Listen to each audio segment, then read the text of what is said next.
Hello, this is Storybooks channel. New videos are posted every day. Subscribe and click the bell. Kathy was born and raised in a rural family. Her mother worked on the farm all her life. Her father worked as a driver. Kathy and her sister Christina rustled around the house from a small age, cleaning, cooking, tending to the livestock. Parents didn't have time. They earned money. They came home tired in the evening and their daughters looked after them. They would set the table, pour tea, and carry clean towels after washing. It was the order of the day then. Kathy dreamed of being a teacher from childhood. Perhaps her first teacher played a big part in that. It was a beautiful, very intelligent young girl, barely graduated from the institute. She spoke competently and calmly, knew the answers to all questions, and skillfully motivated the class to successful study. She had no laggards. Even the weakest tried and stretched to please Mrs. Anna. Kathy remembered crying when her favorite teacher's practice was over and she went home. She hadn't been the only one upset. Since then, the girl had firmly decided that when she grew up, she would become a teacher, as good and kind as Ms. Anna. So Kathy never changed her mind. She studied well and, having finished school, easily entered the university. Life in the city began to get strange. That metals, a room in the dormitory. It was so unusual. The girl had never been separated from her parents and sister Christina for longer than a couple of days. And here it was all of a sudden. It was scary and hard at first. But Kathy quickly got used to it. She liked her studies, her classmates, her teachers. The girl realized more and more clearly. She had chosen the right path. Being a teacher is really her calling. After receiving her diploma, Kathy got the first job in her life. She was taken in the local city school, also in the prestigious language gymnasium. And the salary offered such a young girl could not dream of. Kathy plunged headlong into her work. She liked everything and to teach, and answer the numerous questions of her kids, and write notes for lessons, and deal with interesting and difficult cases for the pedagogical council. A young specialist was noticed and appreciated. It was nice to receive compliments from experienced colleagues. Kathy felt really happy. Christina, her sister, had also moved to the city by then. Graduated from the College of Economics. She got a job at a meat packing plant in the administrative office. Even got married, and very happily. James, the son of the director of the plant, fell in love with the pretty young employee. He was from a wealthy family, handsome, educated, witty. Perhaps his parents were at first against the bride's misbehavior from the village. But after recognizing her, they grew to love and accept her. Of course they did. Beautiful, hardworking, faithful, kind. The young lived in their own apartment, which had 3 spacious rooms and a huge loggia. This miracle was given to them at the wedding by James's parents. Kathy was sincerely happy for her sister. But her personal life was not going well. Back in her university days, Kathy had several failed romances. They all followed the same pattern. First, the girl became enchanted with the next suitor. She began to see him as an ideal man. Prepares in her mind for marriage. Then came the epiphany. Wearing heartache and almost disgust to the one who recently was the meaning of life, Kathy. For some reason, her beau turned out to be infantile and spoiled creatures and egoists, not independent, weak. No, with such Kathy could not connect her life. Bitterness, disappointment after each breakup remained for a long time. That's why Kathy decided to take a break. Well, these men, they're just frustrating. It's better to get down to work on her career. And then, one day in the life of a young teacher appeared he, Andrew, a modest, even a little stiff and short guy with blue eyes and a nice smile. For the first time, they sought each other in the school gym. On the eve of September 1, Andrew was leading a team of craftsmen who were hurriedly finishing the school renovation. The young men met their eyes. Kathy immediately realized that this man hooked her something. She couldn't quite put her finger on it. He was not so handsome, quiet, and unremarkable. And he flared to the roots of his hair at the sight of Kathy and turned away, embarrassed. It looked very sweet and touching. Kathy realized that he liked him too, at first sight. Then Kathy met Andrew every day, and he invariably hid his eyes from her. But the girl began to notice that the guy secretly looks at her when he thinks that she does not see it. And it was very pleasant and exciting. And one day, Andrew suddenly gathered courage. It was already on the eve of the handover. One last chance to get to know each other. Job done. Andrew has nothing more to do at the school, so he'd never see Kathy again. So the boy decided to take a desperate and difficult step. Andrew spoke quietly and just no florid phrases, but his speech was so sincere, so touching. Kathy, of course, melted and agreed to go out with the guy. Andrew did not even realize that she had been waiting for this invitation for a long time and was beginning to worry that she would never get it. And what to do then? She wasn't going to hang herself around his neck. Andrew invited Kathy to the movies. The girl was not worried before the first date. She could see that she really liked Andrew. She felt warmth coming from him and therefore was sure that their meeting would go as it should. If only Andrew would relax a little. He's very shy. After that first date, Kathy realized that Andrew was completely her person. They were so good, so easy together. Both told each other about their lives and destinies. Andrew was raised by his grandmother. His parents died when the boy was only 6 years old. So there he was left with his paternal grandmother, who was already a very old woman. She was an old school lady and believed that children should be brought up in strictness, especially boys. So Andrew's childhood could not be called happy, warm, and carefree. No, the boy didn't complain. He just told me how he grew up and grew up. This is Kathy, sensitive and attentive Kathy. She drew her own conclusions. She felt sorry for this wonderful boy. She wanted to hug him, kiss him, to give him some warmth and care. I mean, that's all he needed. When Andrew was a kid, he went into the army after school. Then he came back, trained as a welder. But he didn't get a job in his profession. But he became a foreman. Repair crews are also bread and butter. Still, the boy never gave up hope of becoming a welder. And the wages are better there. And he'd studied so much for a reason. Andrew lived in a rented apartment, just like Kathy, when he was just a kid. Clever relatives had sold the parents' house, the boy's orphanage. There was no end in sight. So the boy had to start from scratch. But he was not discouraged and did not complain about life, although fate treated him rather unfairly. Andrew was very kind and caring, unlike Kathy's previous beau. He always wondered if she was hungry, and on chilly evenings he threw his jacket over her shoulders to keep her warm with Andrew. The girl felt loved and desired. He seemed to be willing to do anything for her. It was a wonderful feeling. Kathy realized that she had fallen in love, and the feeling was completely mutual. There wasn't even any doubt. Andrew looked at her with such eyes and tried so hard to do everything to make her feel good around him. It was impossible not to notice. Kathy was not surprised when Andrew proposed to her. And of course, she had happily accepted right away. She had wanted to live next to Andrew for a long time. In one apartment, they would take care of each other, support each other, and it would be more fun together. Kathy was tired of returning to an empty, cold room. Christina was not at first delighted with her sister's choice. You're young, you're pretty, you could easily find someone more wealthy. How many friends does my earring have?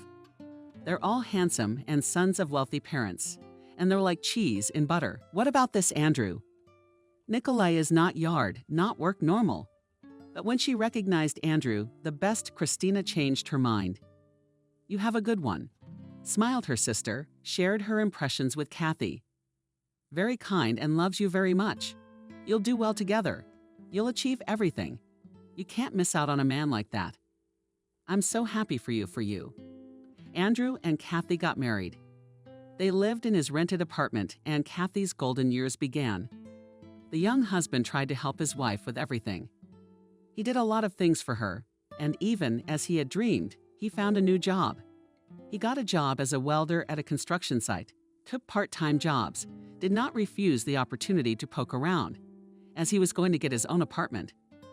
Andrew dreamed of buying a 3-room apartment in a prestigious neighborhood where there are a lot of good schools and playgrounds, so that his and Kathy's future children had a happy childhood. Andrew often made surprises to his young wife. He would give her a ring for no reason, or just come home with a bouquet. Kathy felt the happiest in the world and thanked fate for sending her such a loving and caring husband. The young couple talked for hours and discussed movies and life stories, friends and relatives.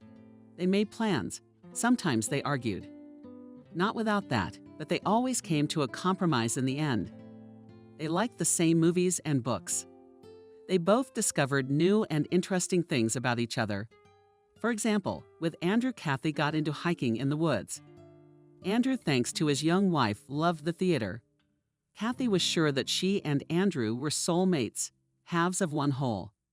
Even though the couple lived poorly, they had enough to live on. But both excesses like a luxury car or annual trips to the sea. There was no speech yet, but both were happy with what they had each other and often discussed that chance meeting at school, which might not have been. Take Kathy, a vacation in August, as her superiors had suggested to her. And then Alex was born. How did the young couple rejoice at his arrival? The new father was glowing with pride, taking his son Andrew in his arms for the first time. He turned out to be a wonderful parent, attentive, sensitive, caring. He could spend hours after work driving around with the stroller to give his young wife a break. But Kathy most often went for a walk with her husband. It was so pleasant to walk together with Andrew, holding the handle of the stroller and in a low voice, so as not to wake up his son, to talk to the man you love about everything in the world.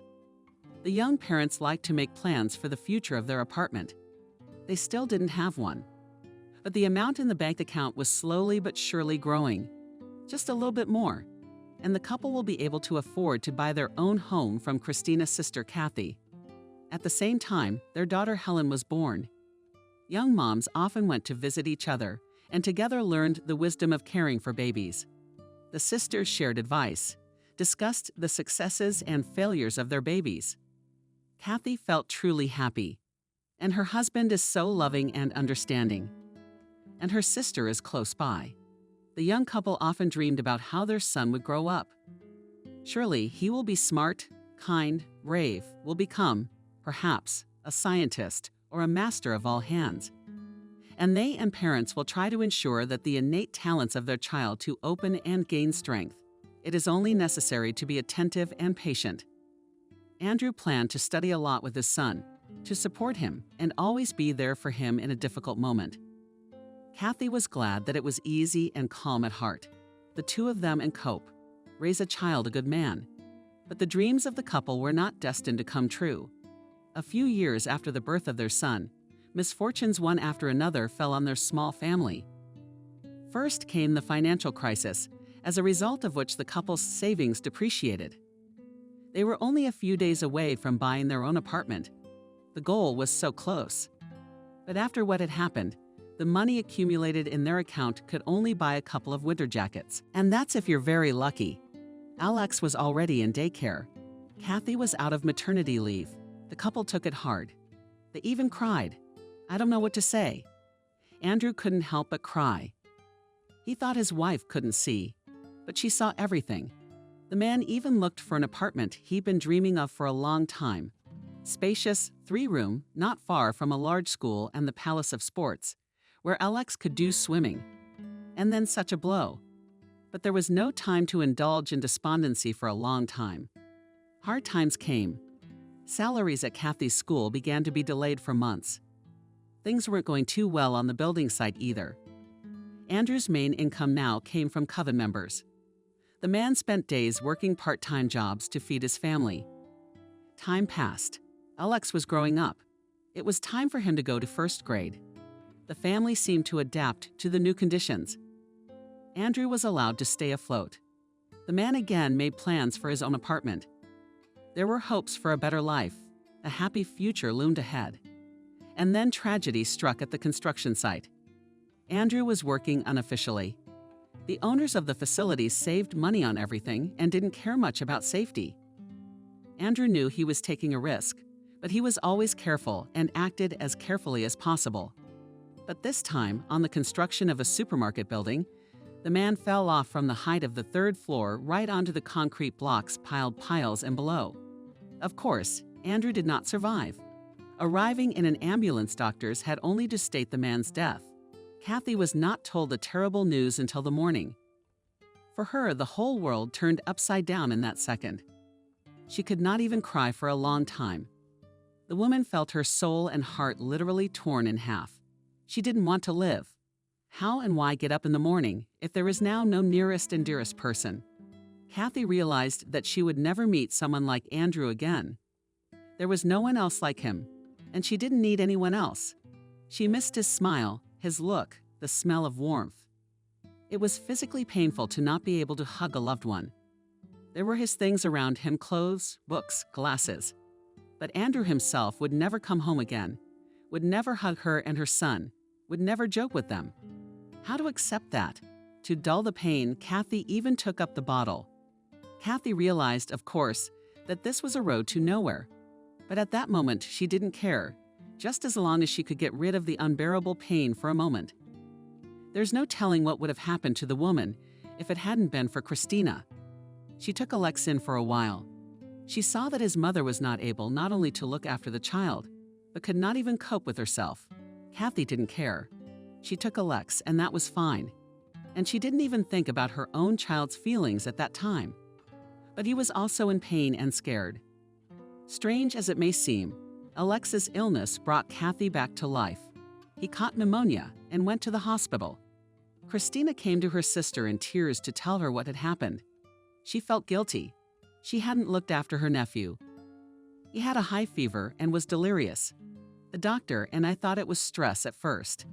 After all, the father's dead and the mother's in a state of confusion. But then it became obvious it was more serious than that. He was in intensive care for 24 hours. He seems better now, but the doctor says it's too early to relax.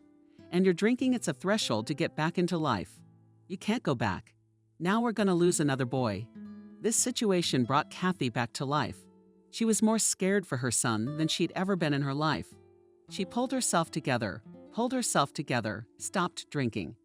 She got her job back. And of course, she became a caring and loving mother again. Every day, Kathy went to visit her son in the hospital. At first, she stood under the windows, and then when Alex was allowed to go out, she walked with him for hours on the hospital yard. Alex grew up immediately.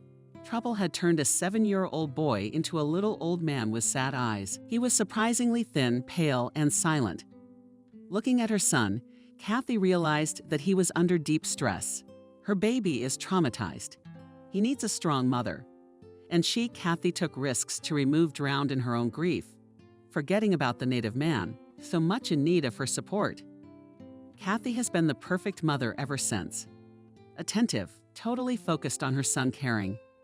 In the city, Kathy couldn't hold on. It was too expensive to rent an apartment. The woman didn't make that much money. She had to return to the village.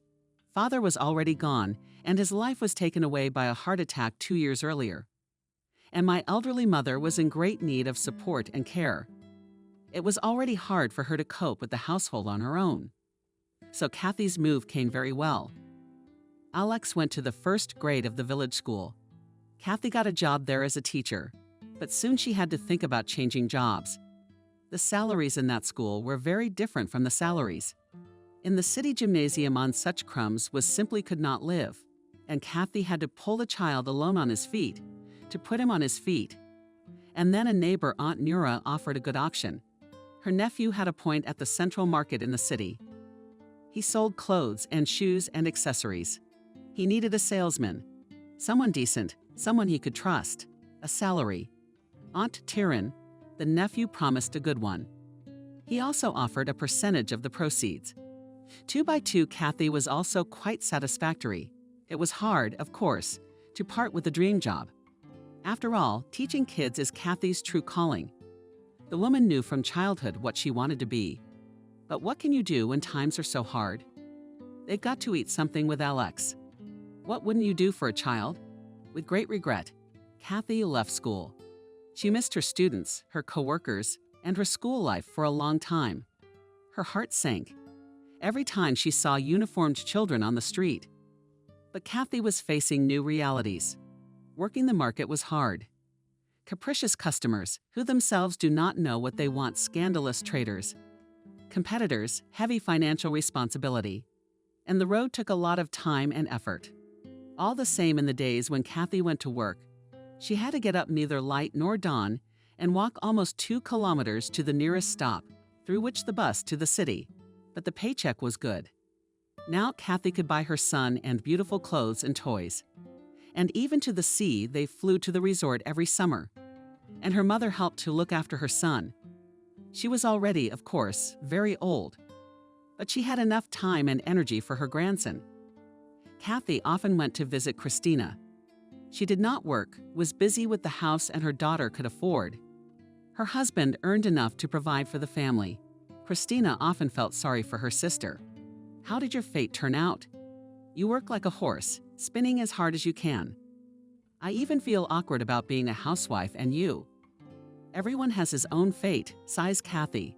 I'm not complaining about mine. We all have something for nothing. Kathy was genuinely happy about Christina's life. She adored both her sister and her niece Helen Christina, but her daughter. The 4 of them often went out together. They'd go out together. All in all, they lived close together. It was Christina who advised Kathy to save some money and invested in shares of a large company. James says it's the right thing to do. We have a lot of money invested in those stocks ourselves. My husband's sure it'll be great in the end. And James is smart, he knows. Kathy listened to her sister, and without saying a word to anyone. She bought a few shares. The capital grew, but it was impossible to get rich very slowly thanks to such interest, as it seemed at first.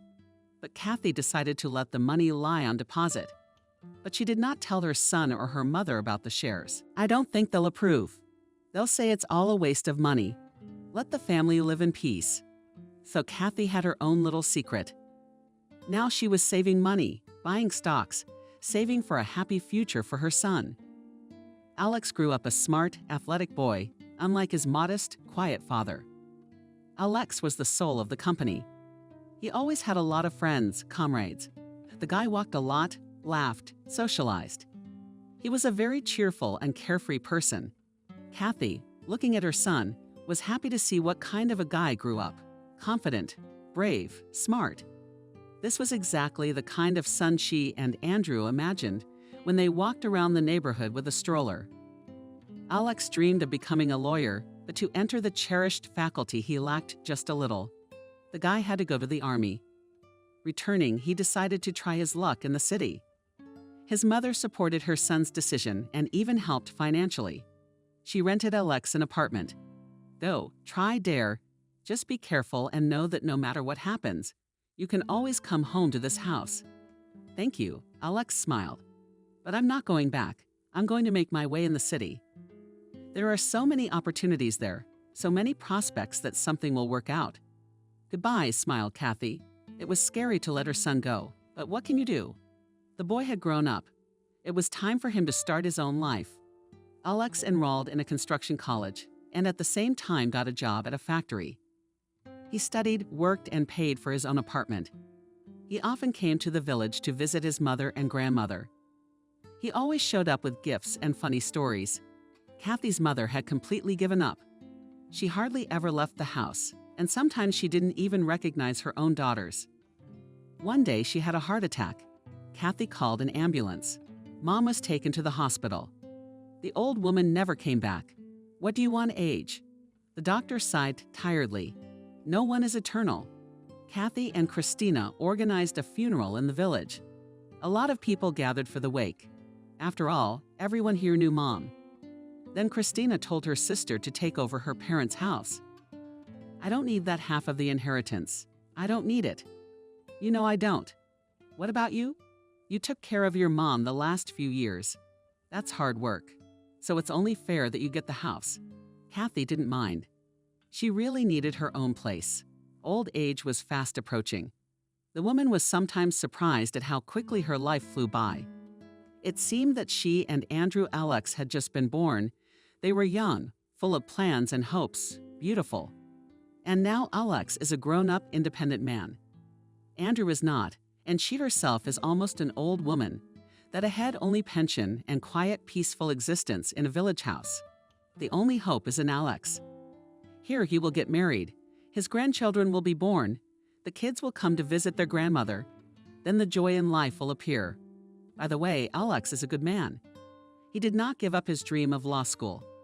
He got in after all. It was hard for him to work and study, but he'll get through it. Kathy, if anything, will help and support him. Christina said it was time to live for himself. You're young, you're still beautiful. Alex has grown up. Now you can treat yourself. Your salary is not bad. You even have savings. Let's fly to Italy or Greece. You've never been abroad. We'll take a walk there and have a vacation. What, Greece?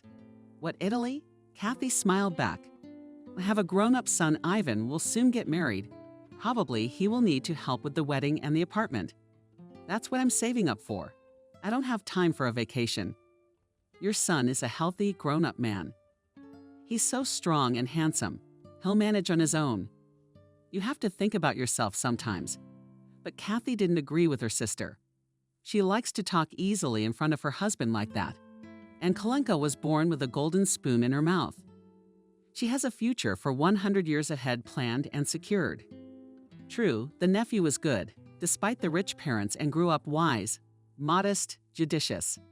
Simple, such a natural, pleasant, very independent too. Like Alex, she's been working since she was young. Golden girl. When Kathy had argued with her sister that Alex would need her support for the foreseeable future, she'd been right on the money. Shortly after that conversation, the son came to visit his mother for the weekend. He was mysterious, not as he always was. Kathy immediately realized that something was wrong. The woman quickly set the table and put out her son's favorite treats: fried potatoes with mushrooms, pancakes, and pickles from the cellar, and then watched with pleasure as Alex absorbed it all to satiety. The young man shared with his parents an amazing news: Mom, I'm getting married. As Kathy splashed her hands, when on the calm questions fell from her like from a cornucopia. The woman is filled with a mass of emotions: joy of anxiety, surprise. Her name is Julia. You're gonna love her. I'm bringing her here next weekend. You two should get to know each other before we get married. Just wanted to warn you first. Kathy nodded her head with a smile. She knew, of course, that this moment would come sooner or later, but still found herself caught off guard by the news. But wow, Alex is getting married, all grown up.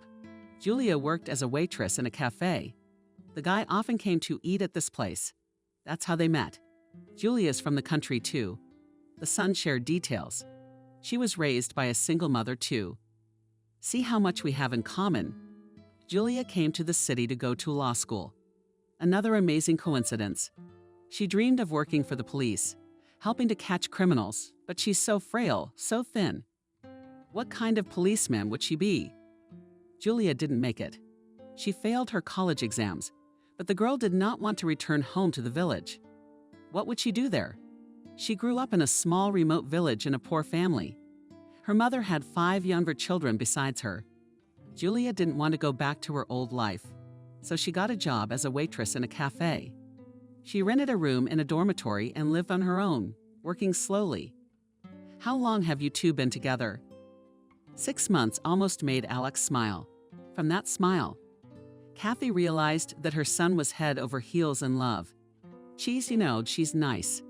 Takes care of me. She cleans the house. She cooks. I mean, we've been living together for 4 months in my rented apartment. I proposed to her the other day. That's how Kathy got through. It's how much to prepare, and the dining room for the wedding to order, and outfits for the bride and groom to find and host, hire, and menu. Think through, and the invitation to send out to moms. We decided that we can do without all that. Just answered Alex. We'll sign everything quietly in the registry office and everything as you want, nodded Kathy. She had painted in her head the image of a perfect wedding for her only son a long time ago. It was a cheerful celebration with a crowd of dressed-up guests, a ringing toastmaster, a huge cake, and a table full of treats. Cars decorated with balloons and ribbons, dancing, a beautiful bride, and a happy groom. But since the young people decided differently, so be it. It's their holiday after all. The following weekend, Alex arrived at his mother's house with his bride. Kathy was confused, prepared a royal chair, and made salads and meat, spared from the appetizers, stacked on the compost. Kathy was very excited. She wanted to please her future daughter-in-law, to show Julia that she was very much expected in this house. They were preparing for the arrival of the dear guest, as long as not to say the wrong thing, so that Alex was ashamed of her mother. Then it didn't happen. Julia turned out to be a thin girl and not tall. Big dark eyes, thin eyebrows, and a spread of thick silk. She was dressed simply but tastefully. An elegant dress, low-heeled shoes.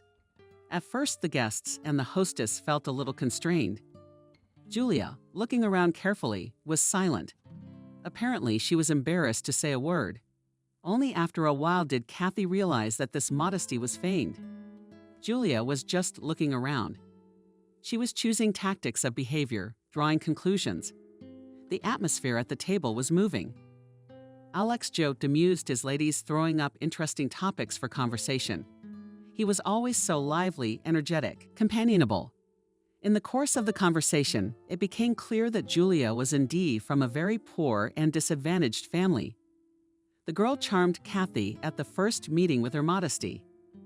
Bride Alex had a very sweet smile, and how she looked at her fiancé. In her eyes shone tenderness and love. The guy, however, answered Julia in the same way. He held her hand, now and then took her by the waist.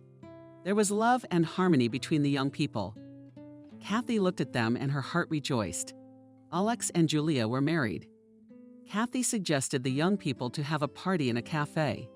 All right, not a real wedding with a toastmaster and cars. But they could have a proper celebration with their friends. She even set aside money for it. Kathy had savings. Over the years, the woman managed to put aside a certain amount. Plus stocks bought on her sister's advice. They'd grown a lot. At first, Kathy dreamed of buying an apartment in the city, but then realized that in the village she lives well. Quiet, calm people, familiar and friendly around. Kathy liked the very atmosphere reigning in her village. Closer to retirement, the woman realized that she did not want to move anywhere. But she could. She had enough money for a small apartment. But never mind, her son could still use it. Only Christina's sister knew about the savings. Kathy didn't talk about her wealth, not even to her son. She wanted Alex to grow up independent, that he as a man, himself tried to earn money for housing and something to achieve in life. But it will not work out. His mother will always help him in a difficult situation. There are means only for the time being. He shouldn't know that. Let him make his own way. The money was in a bank account. Kathy had invested some of it in stocks a few years ago on the advice of her sister's husband, and the money was now generating a good income. For her son's wedding, Kathy had withdrawn from the account. The amount she had estimated would be enough for a lavish celebration. She wanted to give them a present. On her son's next visit, she handed Alex a puffy envelope. Wow, he was amazed. He poked his nose inside. What a surprise. Where'd you get it? I saved up, Kathy smiled. Make yourself a holiday like you want to go out to a restaurant with your friends. Don't deny yourself anything, have fun.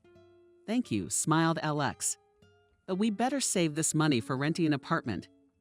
Why do you need to rent an apartment and already earn money? And the wedding, it is in general once in a lifetime, only happens. Well, ideally, of course. I have problems with my job, Alex admitted. They pay pennies, and it's unstable there. I'm just in danger of getting sick. And Julia, that she does not earn enough. A waitress does not pay millions. It's okay. Kathy patted his grown son on the shoulder. Alex is all grown up. He's a big man himself, and his problems are just as grown up. Already financial issues sadden him. He's thinking about supporting his family. I feel sorry for him, of course. Yes, everyone goes through such things. Don't worry, son. When you finish your studies, you'll find a better job. You're my good boy. You're so smart and handsome. You'll be such an educated man. If you're such a man, they'll take you everywhere. They won't take you. Alex sighed even harder. I was expelled, as Kathy asked. Why for truancy? Alex said quietly. Kathy was almost crying, son. In her dreams, she had already seen her son as a graduated lawyer, successful, competent, highly paid. And now all of a sudden it's news like this, just like that. Alex looked at his mother with irritation. I had to work a lot, so I didn't get to classes. I had a lot of absences. I thought they'd come out. They didn't, so I got expelled. No big deal. Kathy pulled herself together. Alex needs a little encouragement now. You'll learn. Not the first and not the last. Yes, I do not want to finish studying. Alex got angry. I'm a grown man. I'm sitting in the pears, pants rubbing. It's funny. You have to earn money, not suffer with nonsense. Kathy did not argue with her son. Not in that. He was now in a state of nothing. Then she will change his mind. Education is necessary for a young man. Otherwise, you can't build a career. A woman is sure to convey this to her grown-up only child. Now it is necessary to support him, to calm him down, to encourage him. Well, if you don't want a wedding, do with this gift of mine. What do you wish? Nodded Kathy Alex. Thank you. Alex's mom smiled gratefully and happily. We could really use the money right now. We're happy to help. You're all grown up and practical. Others would be happy to spend money on a holiday. But you're thinking about the future? I have to, sighed Alex. The son left, and Kathy stayed home with a heavy heart. Alex was also worried now. He didn't finish his studies. No decent job, no place to live. Now he's getting married. If children will go, Alex will have to work at unskilled work from morning till night to provide for his family. This is not the future Kathy dreamed of for her only child. He's a grown man, he'll figure it out. Calmed her sister Christina in the evening on the phone. What are you worried about?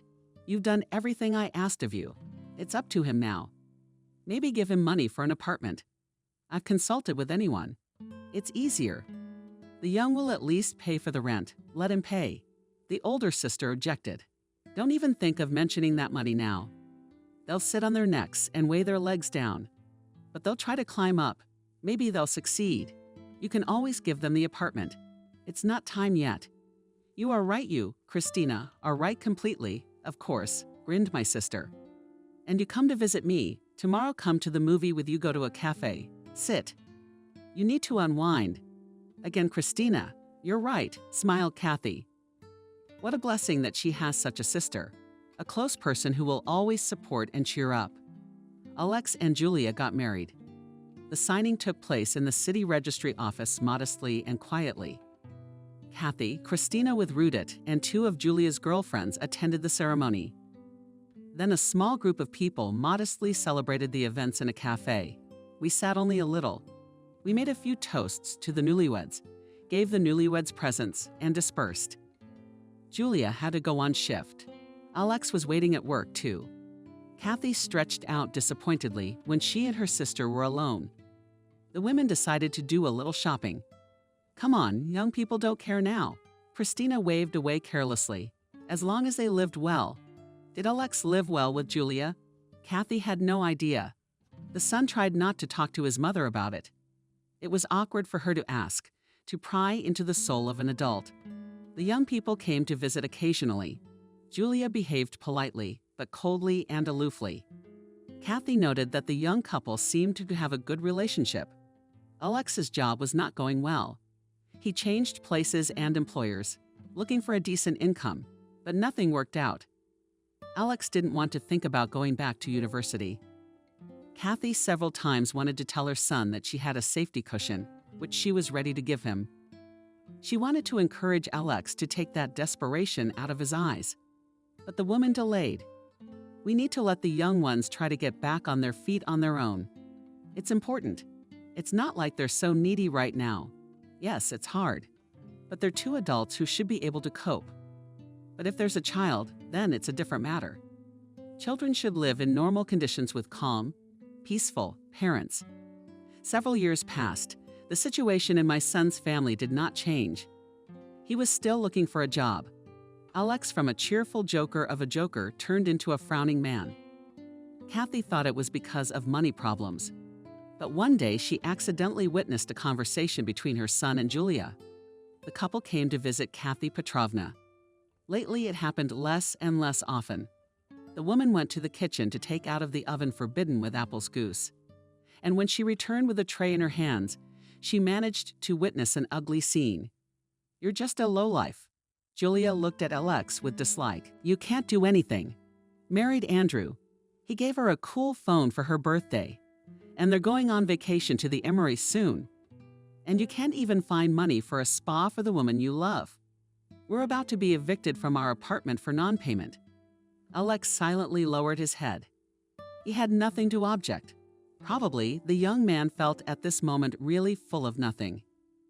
Kathy's heart squeezed with pity for his son. Wow, Julia often humiliates him like this.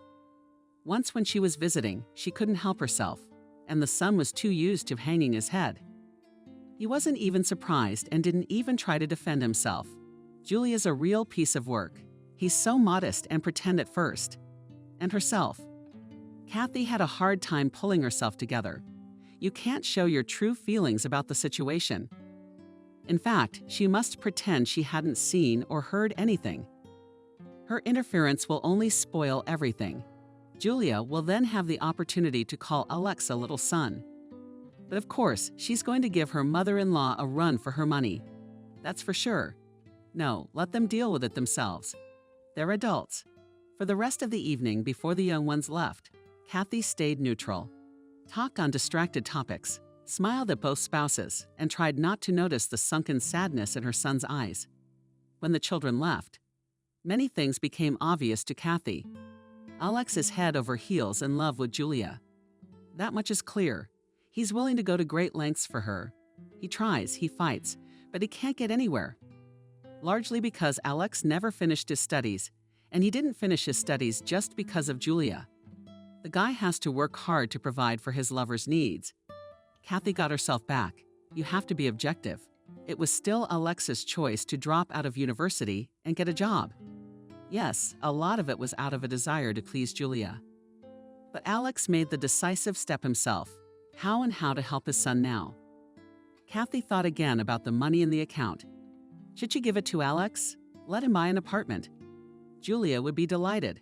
She approves. In serious matters, Kathy is used to consulting her sister. Jana called her.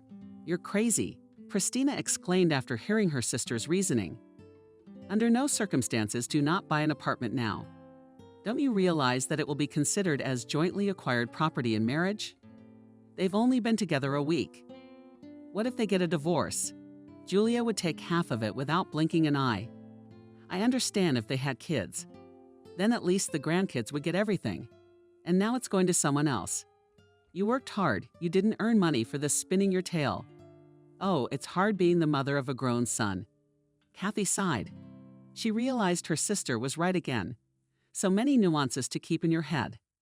It's not easy being a mother at all, her sister parried. But it's nice sometimes. A few more years passed. Kathy saw that her son was unhappily married. Alex was still looking for a decent living.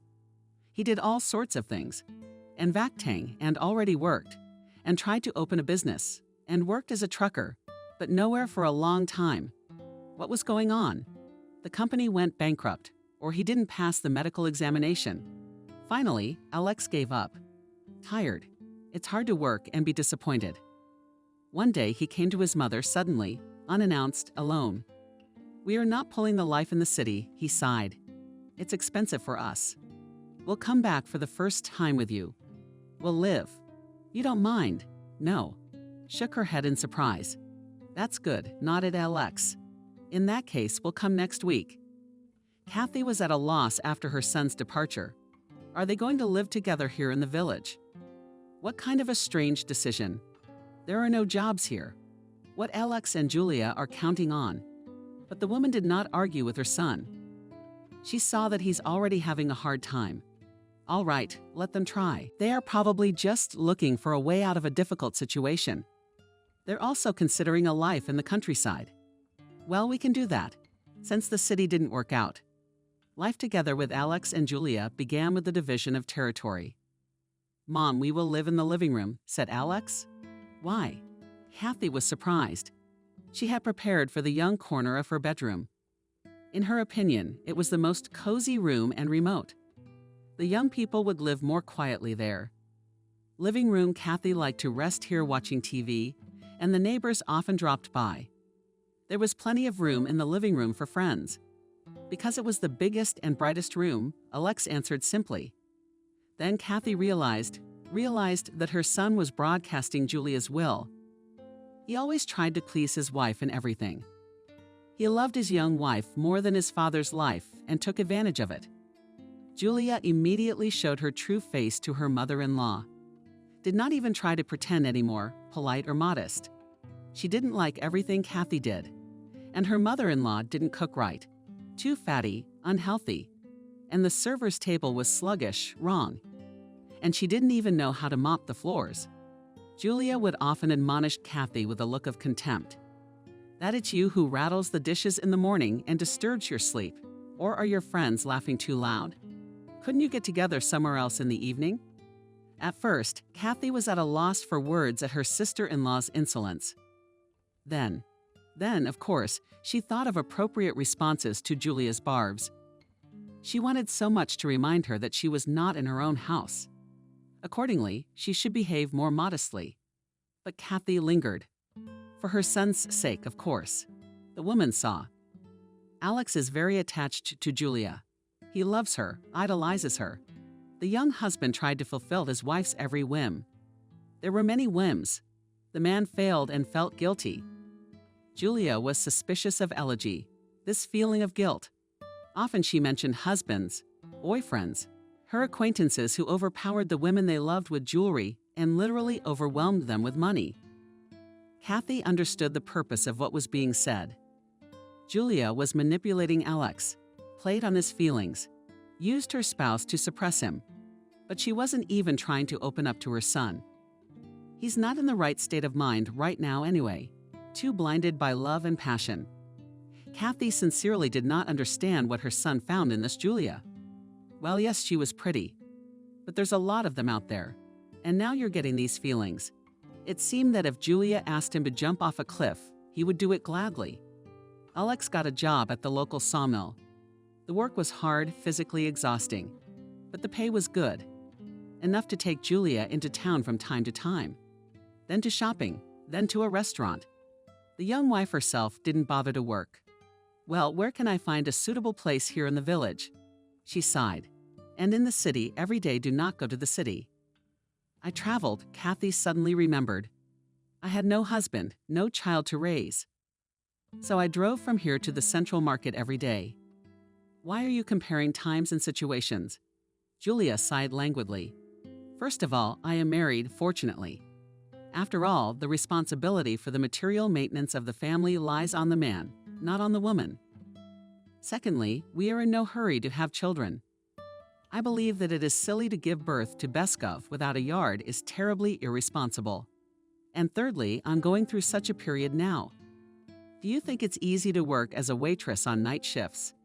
To tolerate the antics of customers? I need to recuperate, get back to my old self. Kathy could have said a lot of things to her daughter-in-law, but she kept quiet. She kept quiet for her son's sake. He was having a hard enough time as it was. And now he's going to be caught between his mother and his wife, like between two fires. Kathy was well aware that her daughter-in-law was openly condemning her life. And this Julia to give birth to children without a stake, without a yard is irresponsible. I mean, that's a stone to her head. When did she and Andrew have Alex? The young family didn't have their own place yet. That's what the daughter-in-law was implying. The longer the young lived at Kathy's, the clearer the woman realized Julia manipulates Alex, makes him dance to his own tune, uses the spouse. The son is the one who is in love with the young beauty, put on the other in front of his eyes and left the spouse. Turns this situation in his favor. Julia herself clearly does not nourish a colleague any tender feelings. This is evident from her irritation, her dislike of the other look at the spouse. According to gestures, yes, a lot of them, these indicators, and how only the son does not notice. So why is Julia still with Alex? The answer is simple. Who else would work so hard for her? Where else would she find someone so loyal and obedient? Such a feeling as Alex has for Julia is rare, and the girl understands it perfectly well. She will try to make the most of the situation. And if suddenly there will be a more interesting option, she will easily leave Alex.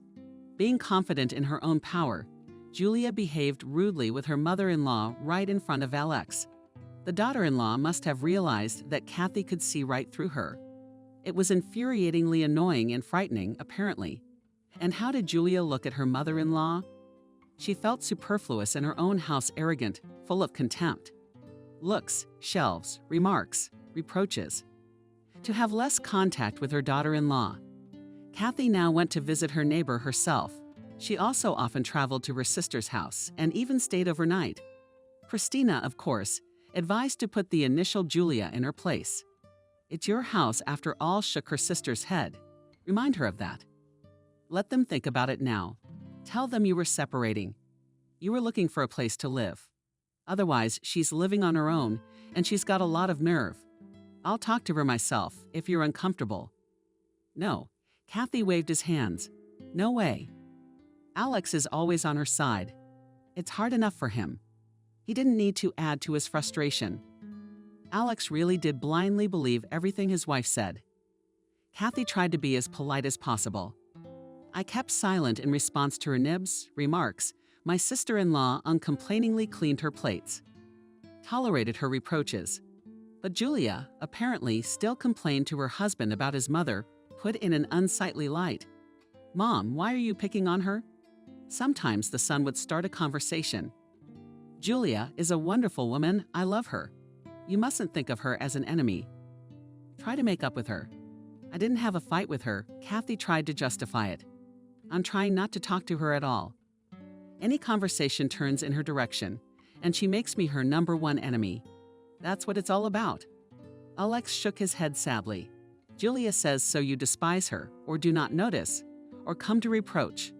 The third is not given. Why do you make her work in the kitchen? Julia was going through a rough patch. She needed a vacation. So I just reminded her to clean up her plate. No one's making her work. I serve you myself. Alex looked at his mother with a sad look, and Kathy realized that everything is useless.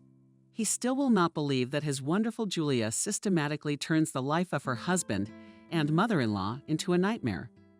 Maybe he'll get to Alex someday, but not now. Julia masterfully turned Alex against his own mother, against the person who sheltered the couple in her house, gave them shelter, who, in fact, feeds them. Since Alex earns pennies at the sawmill, and the lion's share of his salary goes to pay off loans.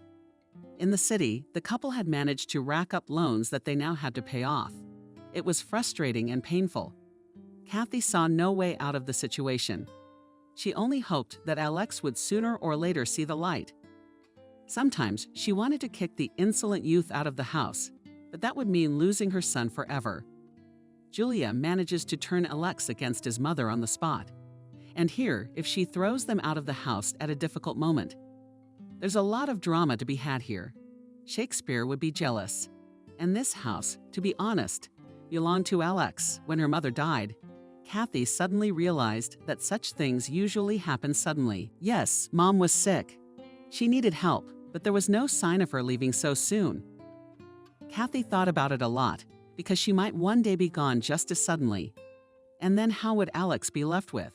The inheritance was 6 months away. Suddenly some other claimants for this house will show up unexpectedly and heirs. My father had a complicated relationship with his relatives. Anything's possible. To protect Alex, Kathy, who was at that time the only owner of the house, wrote a gift deed to her son, and that was it. Her soul was at peace. Kathy was used to living for her only child. She did everything for him. Now the house officially belonged to Alex.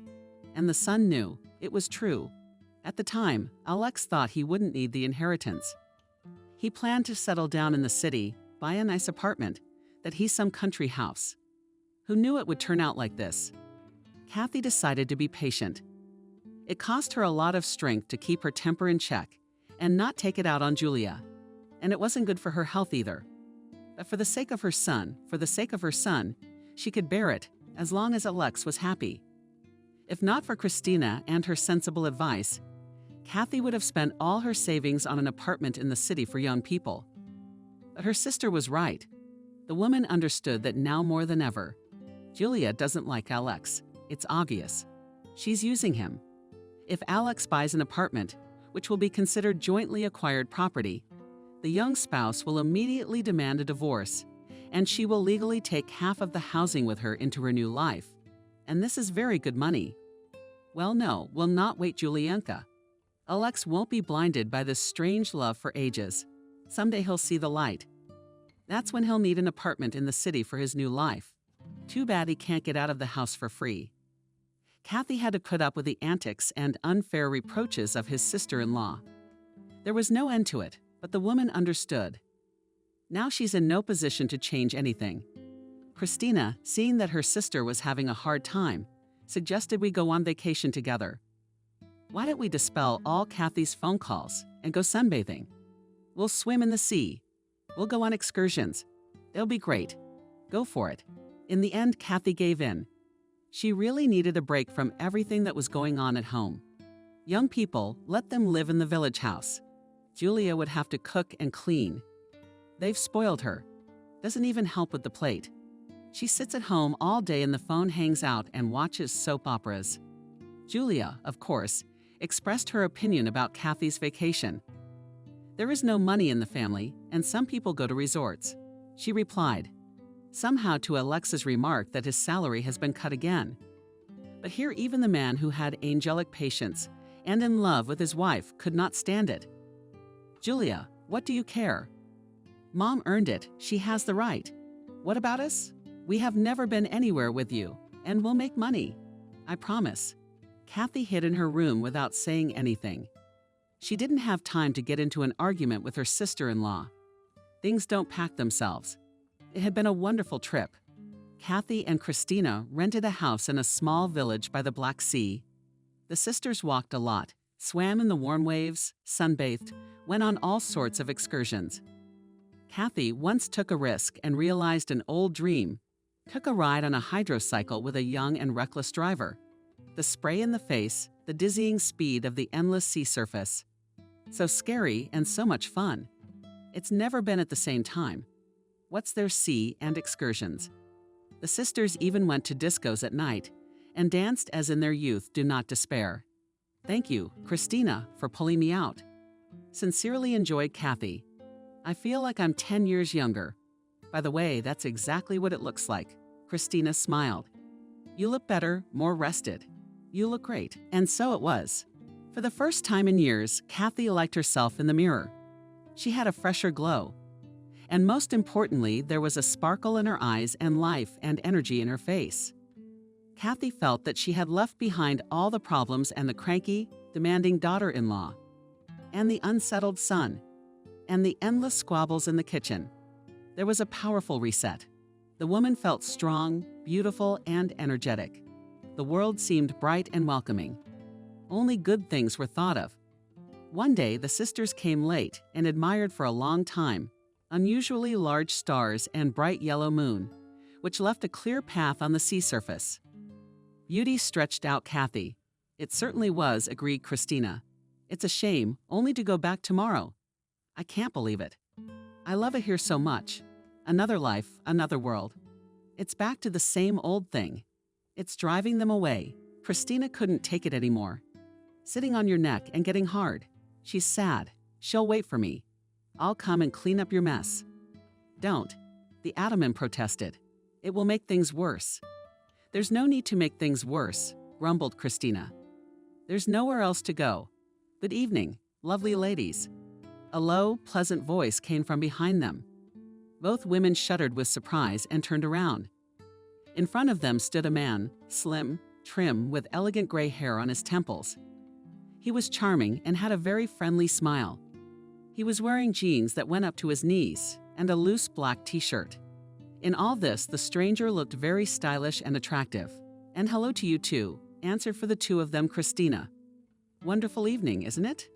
The man kept approaching. Kathy could not take her eyes off his smile. It made the stranger's face seem to glow. The man introduced himself as William, said he had just arrived here today, and checked into a room on the second floor of his sister's cafe.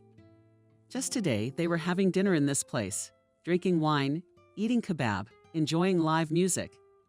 William immediately noticed two beautiful single ladies at the table and followed them to the shore. I apologize if I startled you. And don't think I'm a frivolous adventurer. It's just that you both have such kind smiles. I just wanted to get to know you better. I'm here all by myself. I'd like to find some company for socializing.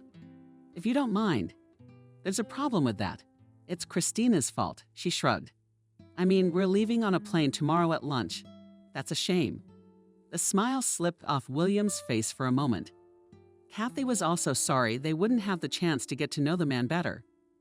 Surely it would have been even more fun and exciting for the three of them to spend their vacation together. There was something about William, something special. Kathy wanted to be near him, to look into his eyes, to admire the man's smile, to listen to him. Strange, the woman didn't remember anything like that happening to her in the last 30 years. And had it ever happened in her life at all? Well, if that's the case, we have one night left. William was smiling again. So let's make it a fun night to remember. I come here a lot. I'll show you places to see. You're coming with me. Kathy was ready to say yes right away, but Christina's careful. Christina, unlike her sister, didn't lose her head around the charming stranger. It's like we're seeing you for the first time, she smiled embarrassedly. I don't want to offend you, but it's right to slap yourself on the forehead. William. Of course, there are all sorts of lunatics and criminals nowadays. Of course you're wary, and so am I. Let's just walk along the promenade then. There's a lot of people here. I don't want to part with you. That's the way to humor Christina. Kathy realized her sister was pleased that William was not offended. It was a wonderful walk. The sisters and their new acquaintance chatted and laughed without ceasing. Turns out William lives in New York and has his own business there, a chain of restaurants in the States. He's often there on business, meeting with winemakers, making contracts, shopping. Basically, he's growing the business. The man also told about his personal life, sincerely, without any secrets. He acted as if he had known Christina and Kathy for 100 years. William was widowed early. His daughter was only 9 years old at the time, and he never remarried because his daughter didn't want a stepmother living in the house. And the word of an only child was always law to William. You and Kathy are alike in that, Christina remarked. She too lives only with her son, tolerates a lot for his sake, allows him everything. Yes, William looked at Kathy with interest. The woman's eyes met his, and she flashed like a young woman. She even felt hot. That's a shame. Years later, I realized that's not the way to do it. My daughter grew up to be quite a spoiled brat, but she's doing well now. She found a husband who, like me, tolerates her whims and fancies, and lives quietly abroad, unfortunately. They've gone to a warm place, so I'm all alone. I have a job, friends, but still, after my daughter's departure, I feel empty in the house and in my soul. The trio partied until the wee hours of the morning, and it seemed as if they'd gone back to their youth. William clearly sympathized with Kathy. He tried to please her from time to time, taking her hand casually. Once he hugged her waist lightly and briefly. Kathy wanted that moment to last forever. The sisters reached their cottage only when the matchmaking began. William, of course, volunteered to see them off. I don't want to part with you, William confided. His eyes, of course, were on Kathy. Kathy, why do you blame the phones? Christina suddenly suggested. Why did we have such a good time? Why don't we come back again next year? We should call each other so we can have a vacation together. It'd be fun. That's obvious. That's a great idea. William says yes, I'm dictating my number. No, you better give me your phone number. Kathy complied with William's request with a smile. He deliberately held her hand in his as he took her cell phone. There was so much warmth from him, so much tenderness. Kathy wanted to dissolve into it all. It was a shame they had met so late. William quickly dialed his number from Kathy's cell phone. But there he smiled. Now we've exchanged phone numbers. We won't lose everything. Great, nodded Kathy. And she knew perfectly well that this phone exchange meant nothing. And the fairy tale that had almost begun would never really begin, because there was no tomorrow. Already today, she and anyone will fly home. And there again a cramped village house, a disgruntled daughter-in-law, a Willa son. And the problems hadn't gone anywhere. while she was away. William, today he's been out with them. Tomorrow he'll find someone else. A man like that, he's not for her. He's too handsome, successful, wonderful. Where would she go with someone like that? Sad, of course, but the truth of life. Ah, how he looked at you, smiled Christina, when the sisters were left alone. I wish someone would look at me with admiration someday. Well, just once. Oh, come on. Kathy waved you off with a smile. She knew that now she would often remember William for his soft voice, his delightful manners, his beautiful eyes. And let that man forget about her the very next day, it didn't matter. William, he played a huge role in her life, although he himself did not even realize it. Kathy did not reach her home until the evening. She and Christina had managed to nap for a couple of hours before the flight, but Kathy still felt tired and broken. Sleepless night, flight, acclimatization. The door was unlocked. Alex must have forgotten to lock the gate when he got home from work. He's been tired lately. And then there was Julia, who knows what she was feeding her husband while she was away. It was hard to imagine a daughter-in-law cooking borscht for her husband. The windows in the house were open wide. The steady hum of the television came from inside. The evening news was on. Kathy was about to enter the house with a smile. When she heard Julia's voice, she was obviously in the kitchen. How? Very simple. I was telling off someone who was obviously Alex. Now will appear soon. We will send her for milk. And while she walks, we'll put her things out of the door. It's no big deal. We've agreed 100 times. What are you worried about? Isn't that too harsh? Asked in an uncertain voice Alex. She's my mother after all. And this is her house. Not hers, yours. Julia argued. You showed me the deed of gift. And if that's the case, why should I put up with her here? I mean, she's been harassing me on and on and on. Alex, I told you, she's trying to break us up. But let me leave then, because I can't live in a house with your mother anyway.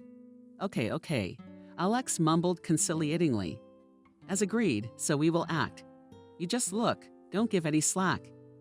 We do everything right, you know? Standing up for personal boundaries. We're good. Kathy was standing under the window, dead or alive.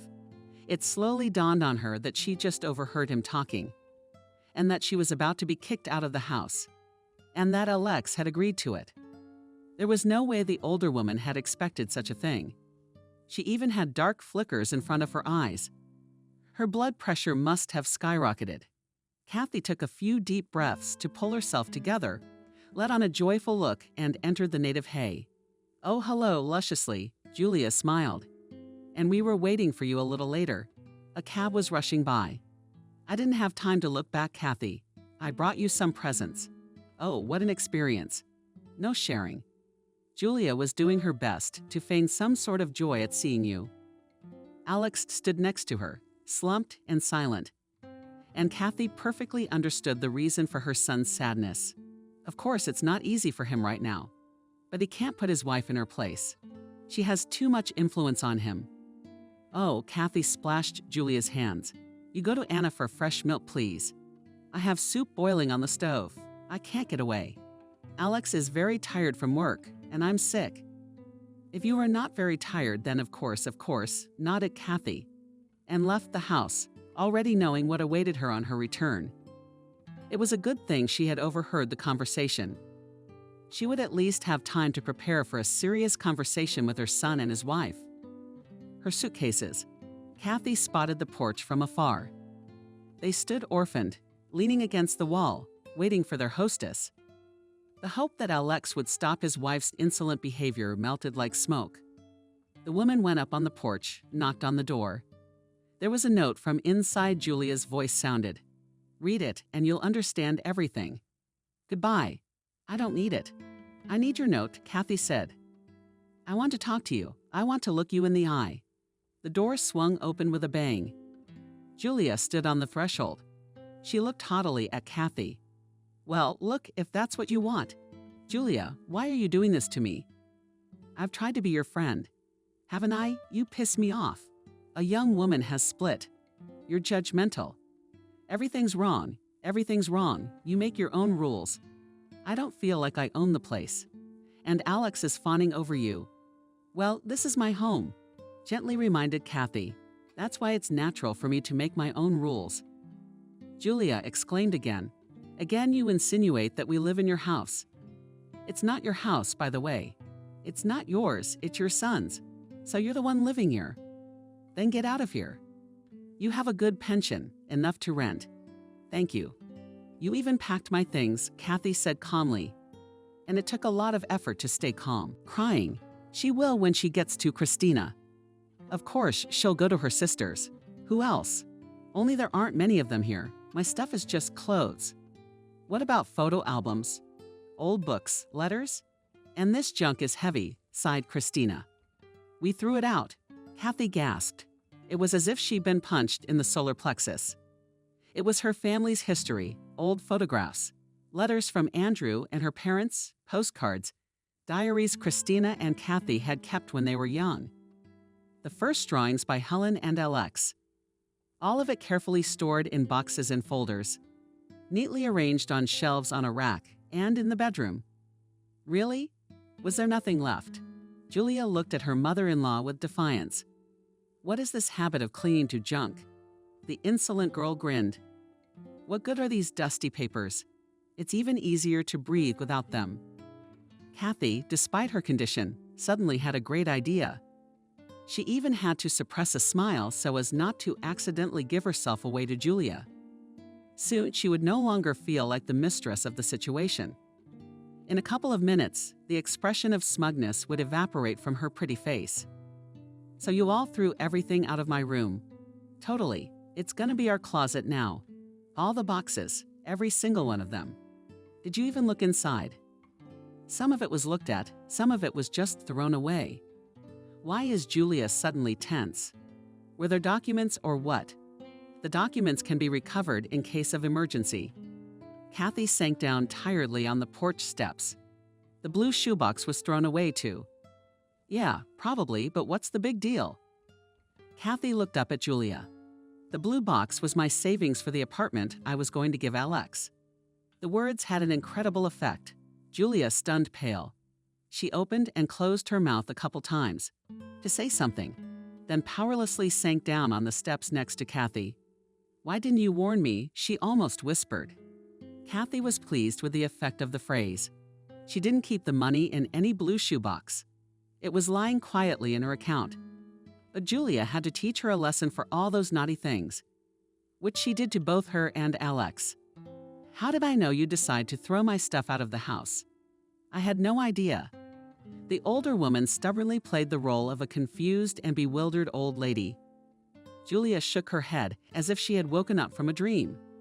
Her eyes lit up with eagerness for action. You will tell me everything in detail now. What the box looked like. What shade of blue, was it big or small? Questions poured out of her sister-in-law like a cornucopia of questions. Kathy answered, trying not to get confused in her statement. The situation was beginning to get her down. Alex had stayed home all this time, never even poked his nose out on the porch. Probably he was ashamed of the fact that he had gone along with his wife and kicked his mother out of the house. But he couldn't go against his wife either. He loved her too much, which Julia took advantage of. After answering all Julia's questions, Kathy walked to the bus stop. Come on, stay, he mumbled to his sister-in-law. She now needed her mother-in-law to help her in her search. The young woman was determined to find the box, even in a landfill, even at the end of the world. And Kathy could help her find it. She knew what a huge amount of money looked like. Why would she? Kathy was a little surprised. What do you mean? Why should we?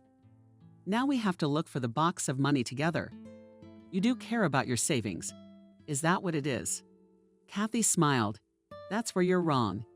I don't care what happens to that money. I was going to give it to you anyway. If you find it, take it. Kathy walked down the street and felt Julia's eyes on her. Her sister-in-law was shocked that she had thrown away so much money with her own hands.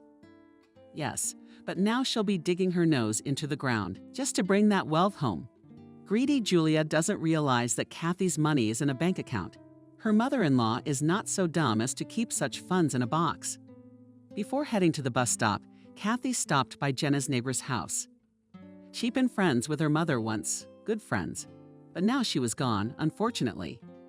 Kathy still had a good relationship with Jenna. She needed someone in the village, someone who would tell her what was going on, keep an eye on Julia. And Jenna was the perfect informant. The woman had been outraged at first, listening to Kathy's story. She couldn't get her head around it. How could she do such a thing to a man who had let his daughter-in-law and son into the house when they were in a difficult situation? And then, recognizing it all the way through, Jenna laughed loudly and merrily. But Tamar, you guys, you've got to rub her nose in it like that. You figured it out. I'd like to know how they're doing. Kathy smiled. How are they living? How's the search going? Something tells me this story will open Alex's eyes to his wife. Oh, Alex shook her head, Jenna. I didn't think he'd be so weak-willed. Love is evil, Kathy sighed. Jenna had hit a sore spot in her heart. Of course I'll keep an eye on them. I'll get my Petia on board too. You know how quick he is? Peter. Jenna's son just turned 14. The kid's been using his phone to shoot content for his channel. And Peter seemed to be getting good at it. When Kathy was done with her chores, she went to her sisters. Christina would not leave her, would listen to her, support her, pity her. It was good to have such a person. Since the evening of Kathy's return from the resort, it's been 2 weeks. It's not a long time, really. But in that time, a lot had happened. First of all, Kathy's plan had worked. Julia was hooked. She found out where they take the garbage from their village. She found the dump, and now she went there every day as if to work. The girl was not employed anywhere and had plenty of free time, and Julia's trips to the dump were regularly reported to Kathy by phone by Jenna. She proved to be an excellent contact. Oh, Aunt Kathy. What a circus. She goes to the bus stop first thing in the morning. She's like a tourist. She's got a huge rucksack on her shoulders, overalls, gloves, bags. Everything is serious. And in the evening, she comes back tired, shot, angry. She smells like a motherfucker.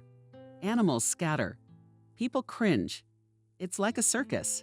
Tales of Julia's adventures don't stop there. Peter, Jenna's son, sometimes followed Julia, rode with the boys on bikes to the dump, and filmed videos of the young woman stubbornly digging through mountains of garbage. Kathy watched these videos on Channel 5M. Julia scrupulously combed through the dump day after day without missing a square meter.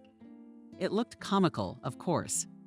But Kathy was already feeling a little sorry for her almost ex-sister-in-law. Alex had filed for divorce.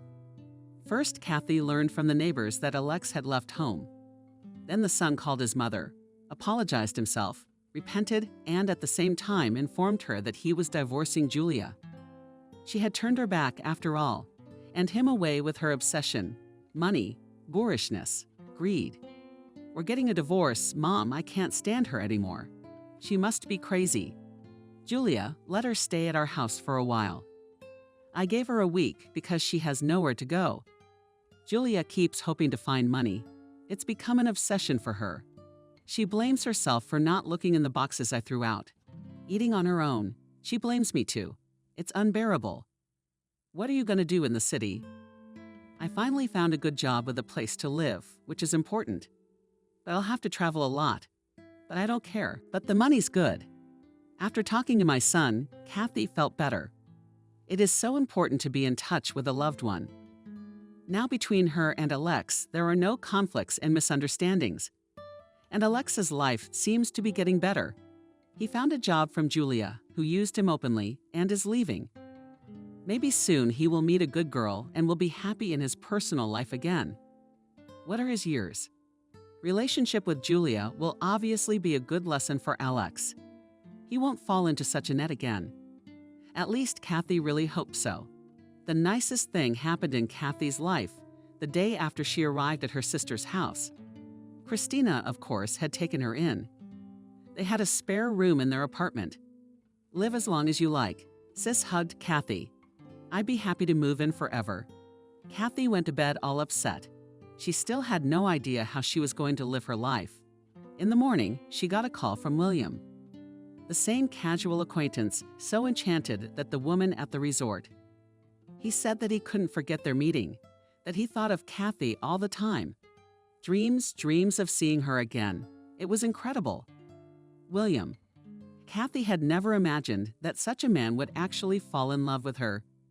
But it seems that he did. William called and wrote often. They talked a lot, and gradually they became close, like relatives. Distant, yes. But still Kathy felt that this communication was necessary for both of them. William expressed a desire to come to Kathy, but she suggested another option more pleasant. Kathy would fly to him herself, because the atmosphere of a resort and a lush old country town are, as they say, two big differences. Kathy had the money for the trip that she had saved for her son's apartment. Alex, he earns his own money. Kathy has only one life, and one should enjoy every moment of it. The woman realized this when she retired, but better late than never. In general, Kathy was going on a long journey, went shopping with anyone, bought beautiful things, and felt really happy.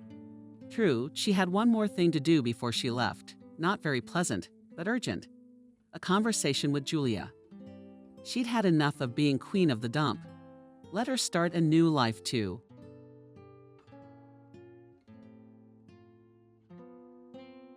Subscribe and click the bell. Caroline walked up the stairs, barely moving her feet. She didn't want to go home. The woman was resentfully silent. Her husband also silently followed her.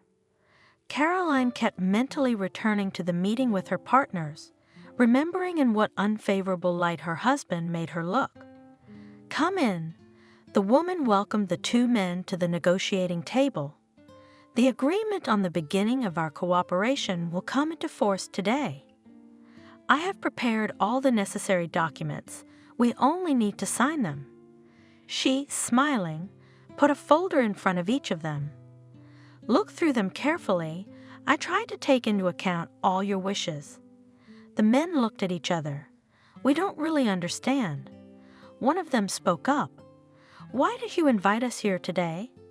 We have nothing more to say to you. All matters have already been settled with your husband. You referred us to him yourself?" "Of course." Patiently, Caroline explained, "I was counting on Hunter to familiarize you with the terms. I think you found them very attractive. This contract is important to our firm, especially to me. After all, I've been working to promote this deal. I don't think there's any impediment to signing. If there are any points that need to be clarified, suggest it. It's not too late to tweak things. Hunter." She turned to her husband, who had been sitting there all this time, saying nothing and pretending that the matter did not concern him. "Why are you silent? We will not sign this contract." Without looking his wife in the eyes and visibly nervous, the man replied sharply, "How not to sign?" Caroline was confused. "Wait, but we had a preliminary agreement. You only had to clarify the details of the deal and agree on the time of signing. What's the problem? I have everything prepared, no contradictions. The deal is transparent. I decided that the terms offered to us by potential partners were not favorable to our firm. Why sign a contract if it's unpromising from the start? Why would we invest in a business that's not profitable for us? Gentlemen," one of the men addressed them, "you please agree among yourselves. We would not like to be participants in your family quarrel. I think it's pretty clear. For God's sake, I'm sorry." Caroline addressed them. "There's been a misunderstanding. Let's postpone the signing of the contract, say, for 2 days. I'll prepare a new set of documents, and we'll start working together.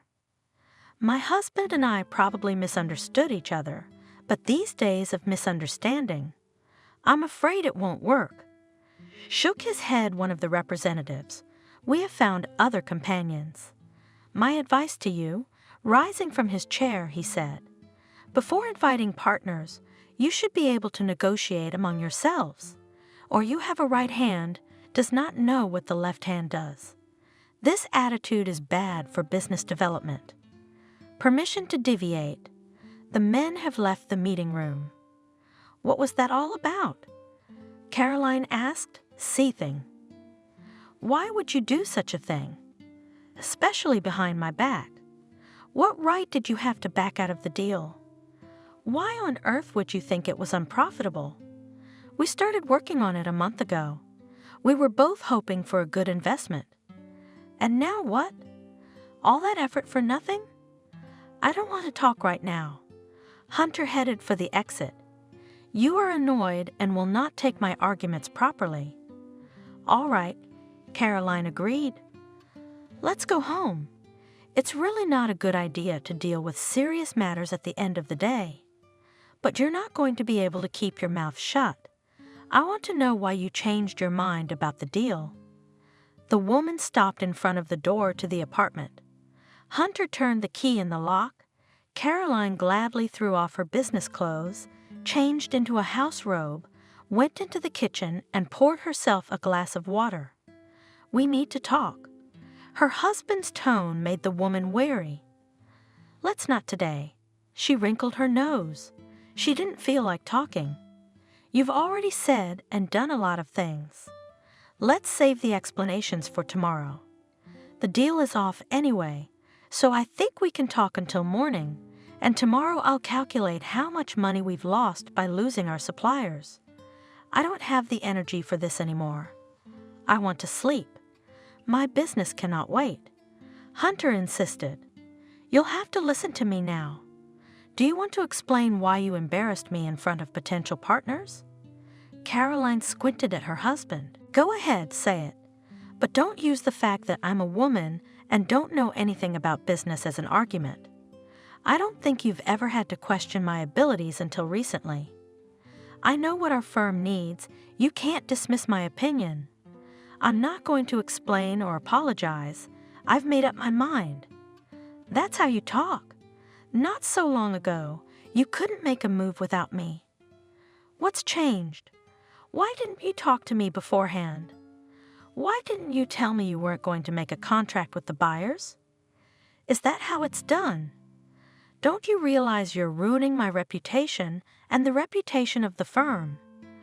I just haven't had time to tell you. I've had too many problems these past few days.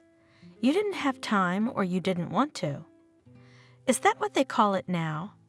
How could you not consult me? What kind of demarque is this? We discussed all the details together a week before we signed the contract. What happened in the meantime? Why do I have to justify myself to you? Hunter was angry. I got acquainted with the material offered by these suppliers and realized that they were not suitable. That's why I decided not to cooperate with them. It's business. We will find other, more favorable suppliers. Don't make excuses. You and I are partners, which means I need to know what's going on in the firm. You made me look like a shallow, flighty person who suddenly wanted to take charge, and it was my initiative. When we started the business, you always consulted me. We made every decision together, weighed all the pros and cons of the deal, calculated every step to avoid making mistakes, and succeeded together, which is important. And what do I see today? Why did you allow yourself to put me in such an unpleasant situation? Why go behind my back and change your mind? I feel like an idiot, because there's no changing your mind once you've made up your mind. This deal is a zero-sum deal, and it's a mess. I cared about the firm, not your reputation. You should have talked about it beforehand. So you don't trust me. You doubt my abilities. But since the firm was founded, there hasn't been a single wrong decision I've made. Why are you questioning my competence now? Caroline looked at her husband and could not understand at what point they began to drift apart. She remembered one of the conversations she had had with her mother when they were just about to start their own business. Mom, Hunter, and I have decided to start our own firm. Can you imagine how great that would be? Good, of course, who can argue? Mother said cautiously. But who are you going to register it with? Hunter, of course. He's a man, but we'll invest the money equally. Remember, daughter. Her mother looked at her as if she were an unwise child. You can't put your eggs in one basket. If anything happens between you, God forbid, the fur will go to your husband and you'll be left with nothing. What's going to happen? Caroline hugged her mother. Mommy Hunter and I love each other and we're not getting divorced. If that's what you're implying. Who knows, who knows? Mother answered evasively. Life? Oh, how unpredictable. Well, if you're so worried about me, we can become full partners. That's better, but I think you should have your own business, opened only with your money. A married couple's business together can sometimes lead to strife. Men think we women are incapable of making good decisions.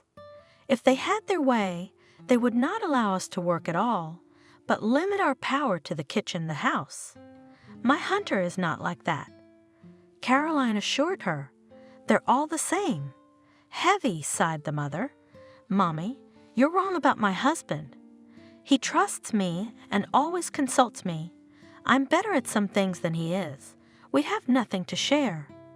I wouldn't be so reckless if I were you.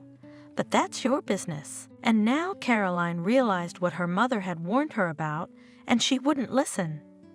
That's not what I was going to talk about. Her husband brought her out of her reverie. I'd love a hot bath right now. At that thought, Caroline even closed her eyes.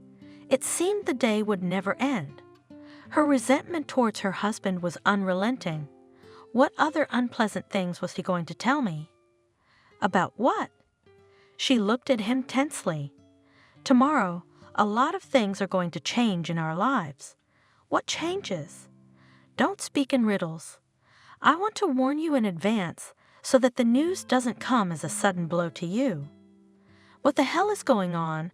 Why are you going around and around? You're a smart woman. Hunter began in a sneaky way, so I'm sure you figured it out a long time ago. I have someone else, and for quite some time. Caroline was silent. I hope you're not going to make a jealous scene. We're adults, and we know how it is sometimes when a husband and wife break up. I suspected, of course, that you had someone else. Caroline spoke with difficulty, overcome with heartache. Her feminine ego was hurt. She was not ready for such a conversation. But I pushed the thought away. I really hoped that you'd come to your senses, that you'd have a good time, but you'd stay in the family. I can understand you. They say all men cheat on their wives at least once in their lives. Let's consider it a misunderstanding that we should forget, okay? She smiled, though inside her, a fire was burning, her heart was bleeding. She wanted to get up and hit her husband. I was fine with life with you. Hunter continued, glancing at his wife. I wasn't planning to leave, but he paused. He paused. A few months ago, Kathy bore me in hair, a son, and you couldn't do it. We'd been dreaming of a child for years, and we'd never been able to do it. And she did. I want to be with her and raise my son. And you know how important that is to me.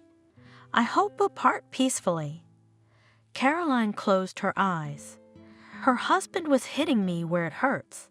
I thought we were both okay with this situation. You and I have been together for 10 years, and we agreed long ago that the topic of children for us closed forever. There's a lot more to us than a child. We have so much in common. Don't those years mean anything to you? You're just going to ruin our family? Remember, Hunter grumbled that we've been together since college. We have. We fell in love at first sight. Don't you remember how we met? Anyone in my position would have lost their head to a handsome guy with a guitar in his hands. After that, I couldn't imagine life without you. We did everything together. When we got married, we started a business together. Do you remember how we bought our first apartment? Hunter was silent. Caroline could see how unpleasant this conversation was for him. And how you dreamed of a car, remember? And we bought it. We picked it out together. Our next purchase was a big apartment where we wanted to have a nursery, but we didn't have children. And now you want to destroy everything for the sake of a Flynn? Think carefully, Hunter. We've known each other a long time, and that woman you're just getting to know. Are you sure about her? You shouldn't be reminiscing right now. Nothing will change. I've already made up my mind. What kind of man am I if I don't have an heir? If I can't proudly say that the family business will go to my son? I need that child. He hesitated. And his mother. Our feelings for you have long since faded, and I want something new. That's what I understand. Caroline said slowly, I can't change your mind, can I? Do you want to go to that woman? Well, that's your right. No. Hunter paced nervously in the kitchen. I want you to go. Go where? I don't understand. His wife looked at him puzzled. What don't you understand? He asked angrily. I have a son and hair. We need this apartment. Where will I bring a new family in rented accommodation? How do you envision it? No, tomorrow Kathy and my son are moving here, into my apartment. Wait a minute. Caroline's head is spinning at her husband's insolence. It's not just your apartment, it's ours. We bought it together in equal shares. If you want to live with your mistress, be my guest, I won't keep you. You want a divorce? That's fine. I won't beg you to come back, but everything has to be fair. We have a lot of property that we acquired during our marriage. Legally, I own half of it. I'm not going to give it to your new woman. I'm not a charity. In principle, I'm willing to give you the apartment, but then pay me half of what it's worth. And of course, tomorrow, no more Kathy, much less your child, will be here. Not until I find a new place to live. Besides, I need time to pack. By the way, how are we going to divide the firm? Caroline? Hunter looked hard at his wife. You still don't get it, do you? I'm not going to share anything with you. The firm is in my name. Wrong. The business is shared. Any court would make you pay me half of what you sold it for. And you can't rob me. If you don't want to split it amicably, we'll sue. The apartment, unfortunately, without paying attention to her, continued the husband. It's registered to both of us, but I'm sure I can take it away.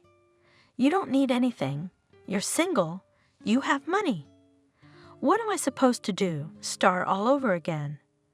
My new family can't wait. The money to support them is needed here and now.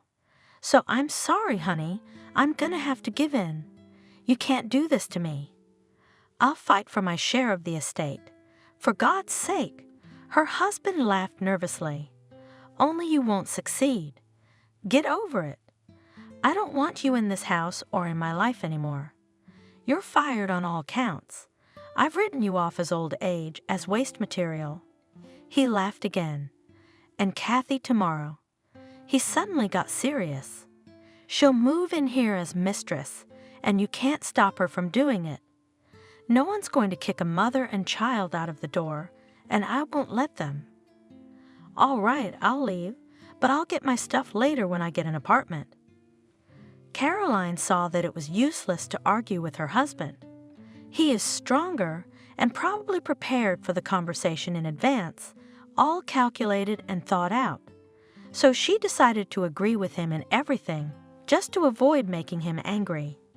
I can't do it now. You realize I need time. You have all night. Relax, Hunter. If you don't pick up your stuff tomorrow, I'll just throw it out to make room for Kathy and change the locks on the apartments so you can't come in unimpeded. That's all. Good night, darling. By the way, I've already filed for divorce. With these words, the man left the kitchen. Caroline looked after her husband in shock. Is this really the Hunter I loved? She thought, tears welling up in her eyes. No, this is a complete stranger. It turns out I didn't know my husband at all.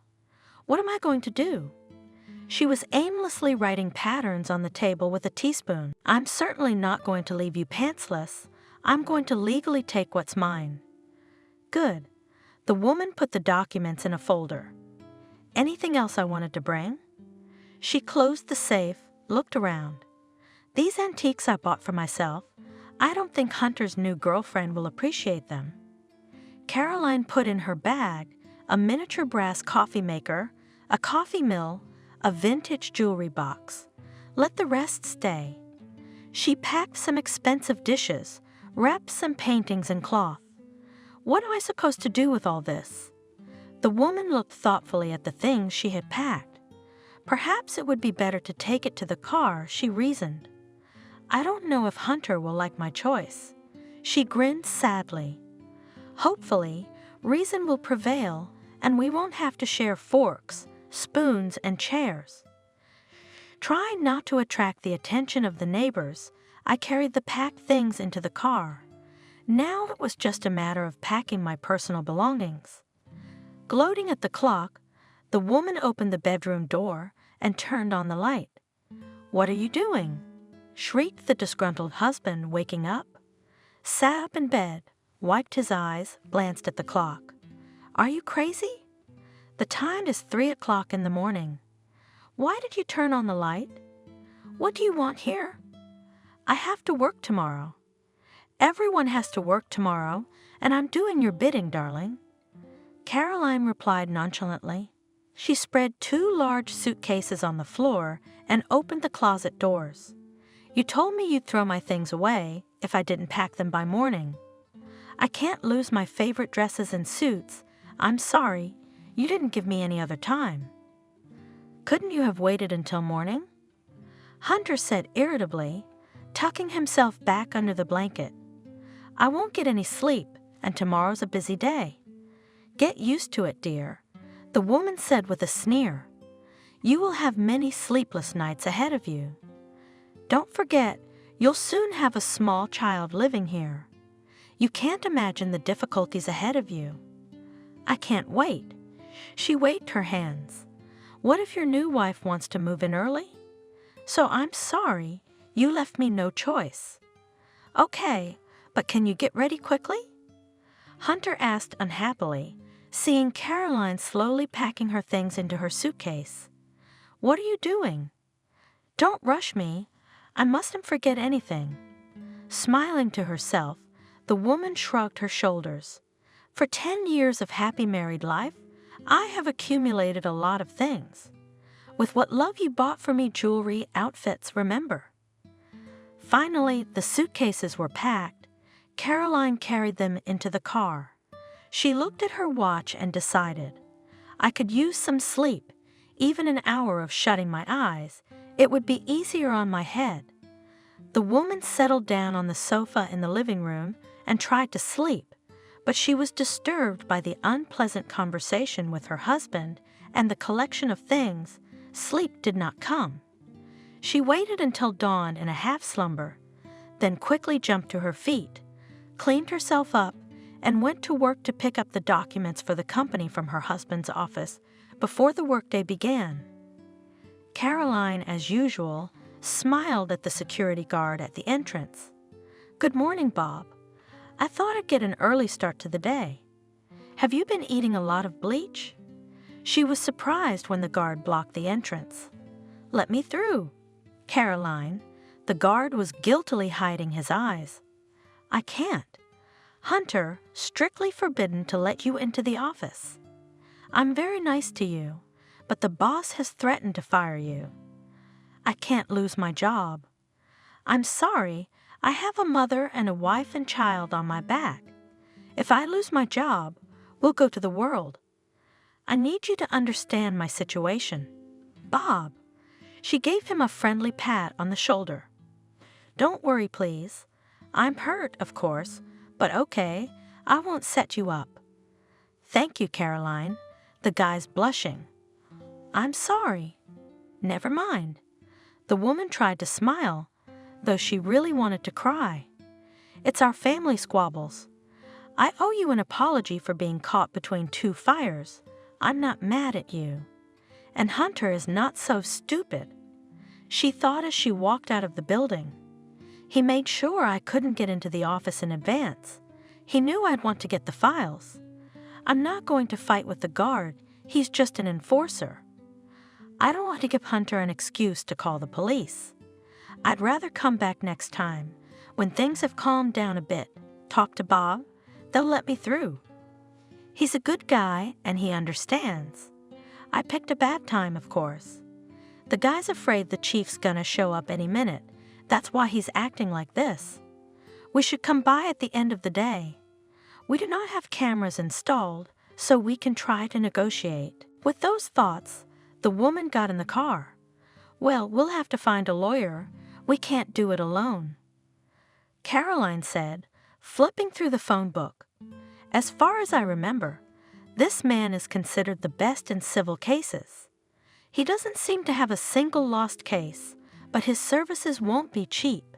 She looked around, started the car. Good thing Hunter doesn't have access to my accounts.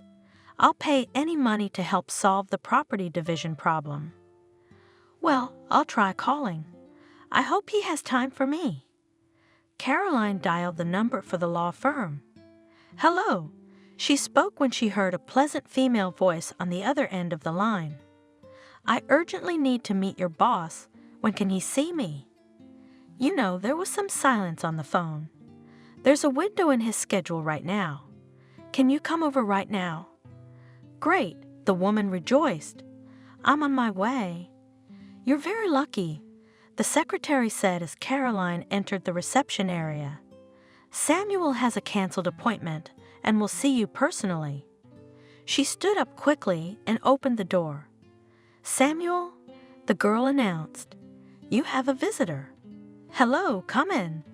A handsome middle-aged man, his dark hair neatly trimmed, barely raised his head and deep into his papers again. Dressed neatly, clean-shaven and smelling of expensive perfume, he immediately made a favorable impression on Caroline. Excuse me, I'll be ready to hear from you in a minute.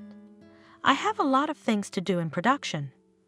Caroline sat down on a comfortable chair, put her purse on the neighboring one, folded her hands on a good dark wood table, and looked around.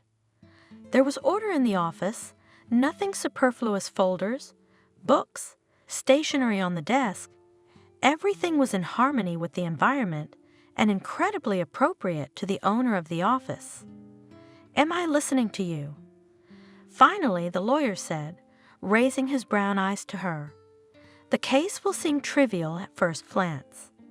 Caroline began, slightly worried, but I found myself in a very unpleasant situation. It was inexpressibly embarrassing to admit to such a handsome young man that her husband had left her, but she gathered her strength and spoke. My husband and I have been together for 10 years. We started from scratch together.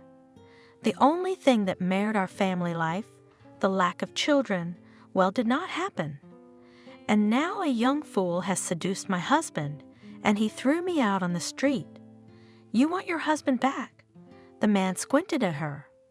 No, I don't. We are civilized people. We parted peacefully, without breaking dishes and mutual insults. If he thinks they'll be better off with a new wife, for God's sake, I'm not going to interfere. It is noble, though unexpected to hear such a statement from the mouth of a woman. The lawyer hummed respectfully. I see, you decided to take revenge on him, to punish him, to leave him with nothing? I don't need to get my husband back. I don't need to rip him off. I just want what's legally mine. We acquired all of our property after we were married. So one half is mine, right? Here are the documents. You can read them. She put a folder on the table in front of him. I don't need anything extra, just what goes to me in the divorce. By the way, my husband filed for divorce without me. Samuel was silent for a long time, looking at the woman curiously. Caroline couldn't take it anymore. What? She asked, feeling uncomfortable under his gaze. Is something wrong? Why don't you say anything? Are you taking my case? I'm sorry. Samuel grinned and began to study the documents. After a while, he stared at her again. Caroline shivered, not understanding why he was staring at her like that. If you have any questions, ask. I have nothing to hide. I don't want blood. Yes, I'm hurt that my husband did this to me, but I don't want to hurt him. He's probably right.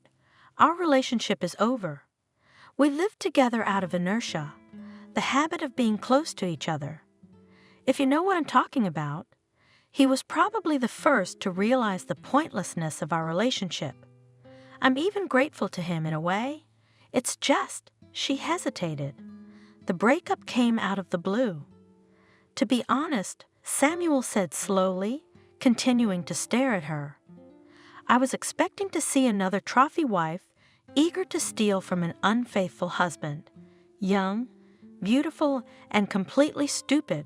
And here, I'm a little puzzled. You're different. I don't know what you mean. The woman frowned. And stopped looking at me. Are you taking my case? If you're interested in details, ask. I'll answer any questions you have. I don't have any questions for you. Everything is clear. Rather, there are questions for your husband, except that he is a fool to let such a woman go. Caroline blushed and looked away. I can't understand at all what he's counting on. The apartment was bought during the marriage. It's jointly owned. I've looked through the documents. Everything is clean. The firm is also very clear. We have to split it up. I don't know what he's counting on. Excuse me, Caroline, can I ask you a personal question? Of course, she nodded. And the money, how do you plan to divide your capital? You haven't said anything about it. We've never shared a budget, so I have my money. The car is in my name too.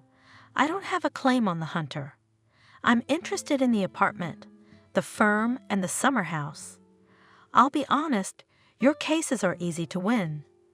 I will be pleased if you decide to work with me, but with such a case we'll cope with any lawyer, including the one who charges for his services much less than me. You've already asked about my rates, haven't you? Maybe you should go to another law firm. I don't discount my clients, not even pretty ones like you. You see, Samuel, my husband is no fool. Ignoring his compliment, Caroline spoke. This morning I tried to get into the office, but they wouldn't let me in. He strictly forbade the guards to even speak to me, threatening to fire me. I could have demanded permission to go in, but I didn't want to put the guard in an awkward position, and Hunter's just waiting for an excuse to take me down. I'm sure he has some kind of plan. I'm afraid he's going to forge documents related to the firm. I suspect he's already slipped me some papers, and I may have signed them without looking. Don't you check the papers you sign? I've never had any reason not to trust him. We've been working together a long time. We have a family and a business in common, and we both have a vested interest in its success. The woman fell silent, trying to cope with the tears that came to her throat. I can't confirm my guesses either. I don't have access to the office right now.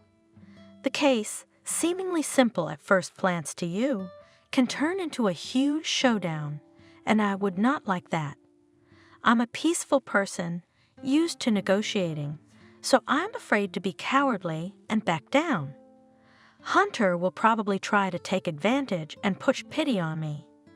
And I want to get justice and get what's mine in the divorce. Judging by the reviews, have you ever won the toughest case? If I'm gonna go to war with my husband, it's gonna have to be with you. That's why I came to you.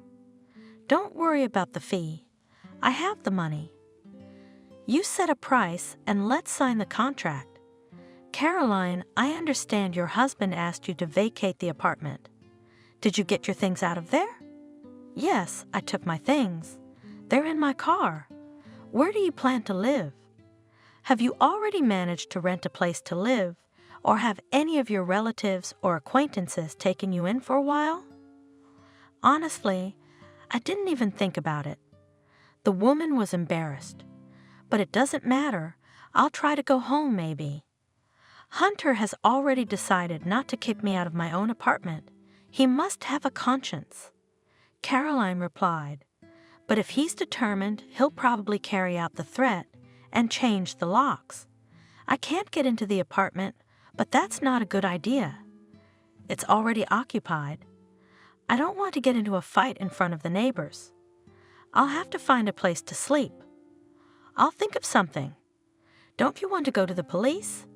He'll be obliged to give you back your right to stay in this apartment in no time. Come home with the police and demand to be let in? I don't want to. It's beneath me. It's easier for me to rent. It's not a problem if you have the money. Okay. Samuel put a form and a pen in front of Caroline. Now we'll draw up an application to the court demanding the division of property. Then we'll draw up a partnership agreement between you and me. And I will not put things on hold, and I will study your documents right away. I'll do that. The woman started filling out the paperwork. I also want this to be resolved as soon as possible. Okay. Taking the written sheets from her, the man resolutely held out his keys. And these are for you. What's this? She looked at him uncomprehendingly. These are the keys to my second apartment. Usually friends, colleagues, or my most pleasant clients stay there. Right now the apartment is empty. You can stay there temporarily. I'll write you the address. No. Caroline objected. I can't. I don't want to bother you. I don't want to be obliged. Don't refuse. Samuel stopped her with a gesture. You have a difficult time ahead of you. Let at least one of your problems be solved easily.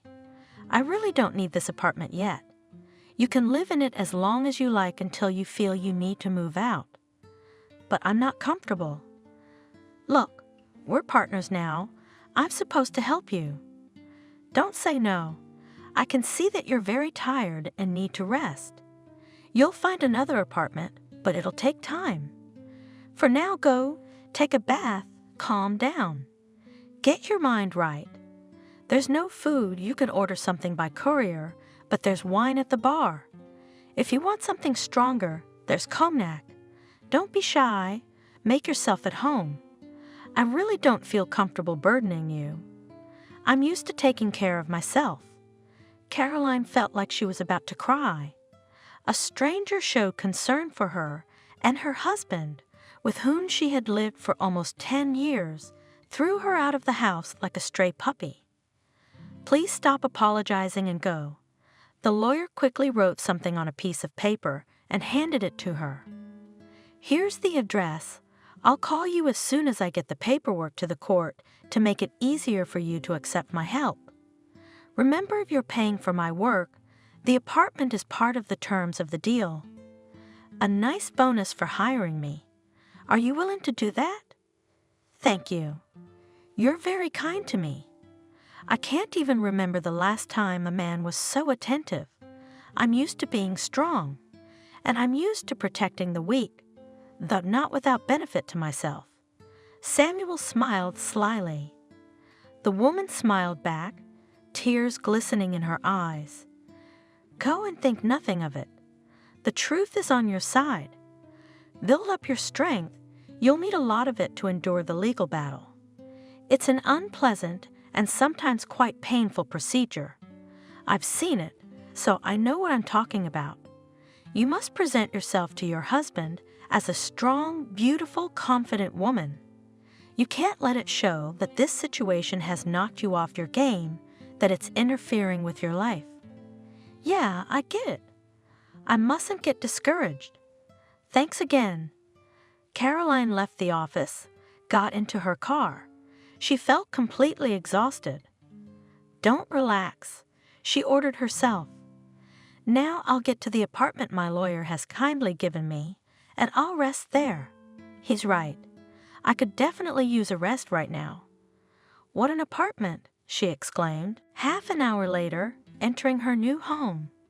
It's gorgeous. She looked into the bedroom. into the kitchen. I'm going to order some food from the restaurant, and I'm going to take a bath. I want to rinse off all my troubles as soon as possible. She made the phone call, hummed contentedly when she heard that the order would be fulfilled within half an hour, and headed for the bathroom. She was almost dozing off, relaxing in the hot water, when the doorbell rang. Oops! She quickly jumped up, hastily wiped herself down, wrapped her hair in a towel, threw on a robe, and opened the door. A young man in a uniform smiled at her. "Your order." "Thank you." Taking the packages, Caroline replied. After seeing the young man off, she went into the kitchen. It turned out that I was hungry. She was surprised to find herself eating a salad. The meat is so tender. I have to stop. Caroline got up from the table and went into the bedroom. "This is what I've been missing," she said with pleasure, stretching out from under the blanket. The woman had no sooner closed her eyes than fatigue and worry took their toll, and she fell into a dream. Caroline did not know how many hours she had slept, but when she opened her eyes, she realized that it was already evening. It was dusk outside the window. It felt so good. She stretched and said she would lie here without any problems and worries. "Oh, it's evening. I slept through everything. Enough lying around." She jumped to her feet. "I should go home, see what's going on. Maybe I shouldn't have done all this. Maybe Hunter's not thinking about getting rid of me. I mean, it's a little crazy in his head. I mean, who knows? I won't judge him if he wants to apologize. We have too much in common." She cleaned herself up, got into the car, and drove home. She stopped at the entrance, looked up, noticed the light in the windows. She went up to the landing, tried to insert the key into the keyhole as usual, but it didn't work. It had changed after all. There was an unpleasant scratching at her soul. Caroline gathered her courage and rang the bell. She stood listening. Strange, the light was on, so someone must be home. There was silence at the door. She knocked gently at first, then insistently. No one answered. Then Caroline began to ring again. Finally, the door opened. A young woman appeared on the threshold. Her blonde hair was loose, her lipstick was brightly colored, and long, unnaturally fluffy eyelashes framed her brown eyes. The makeup disfigured her delicate face rather than adding beauty. A silk robe barely covered her slender legs. "What do you want?" Despite her fragile appearance, the stranger's voice was rough, displeased. "She smokes, too." Caroline's mind flashed.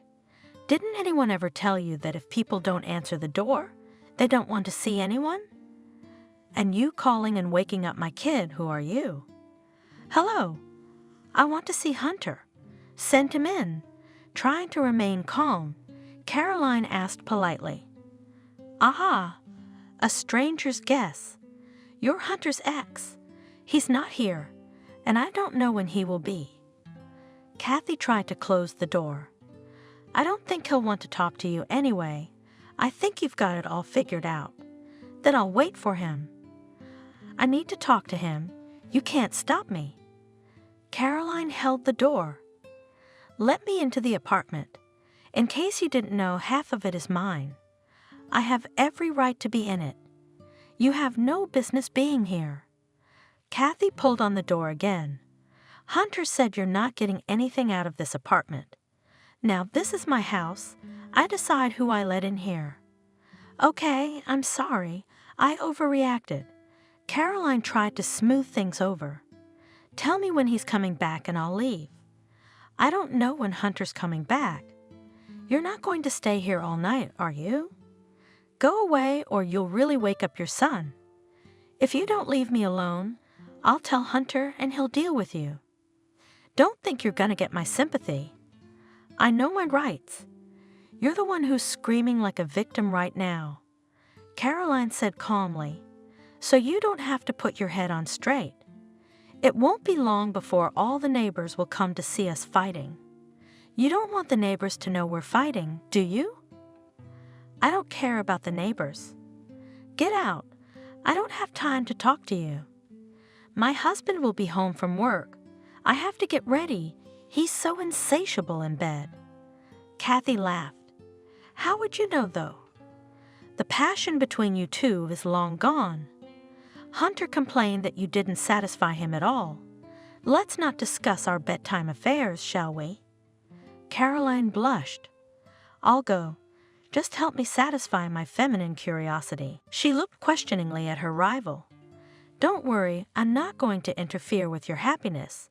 Just answer one question. Okay, ask. The hell with you. Anyway, after all, do not get off. How old is your son? 8 months old. Kathy answered. What's your business?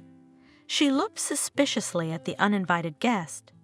Are you up to something? It's not going to work, okay? Hunter stays with me. Forget about him. How can you compete with me? I'm young and beautiful, and you're already used up. Sure, I get it. Calm down. I'm not going to interfere with my ex-husband's new marital happiness. If you'll excuse me, I have one more question. Why are you two getting married now? Not right after your son was born, but only 8 months later? What were you waiting for? Don't you get it? I love Hunter, so I didn't want to pressure him. He couldn't make up his mind to talk to you. Do you have any idea what it's cost me to wait? But why rush things? I'm not a beast. I gave him time to gather his strength. I knew he wouldn't go anywhere. He'd marry me sooner or later. Look at yourself from the outside, and you'll understand why Hunter chose me. Admit it, you decided to push him a little bit, blackmail him, scare him that you'd leave him, didn't you? Cut him off from your son, am I right? That's your style. So what? Yeah, I gave you an ultimatum. I move out of your apartment by the end of the week, or I move back in with my mom. I'd had enough of the movie house, but then he'd never see his son again, and what was I supposed to do? I'm sick of it.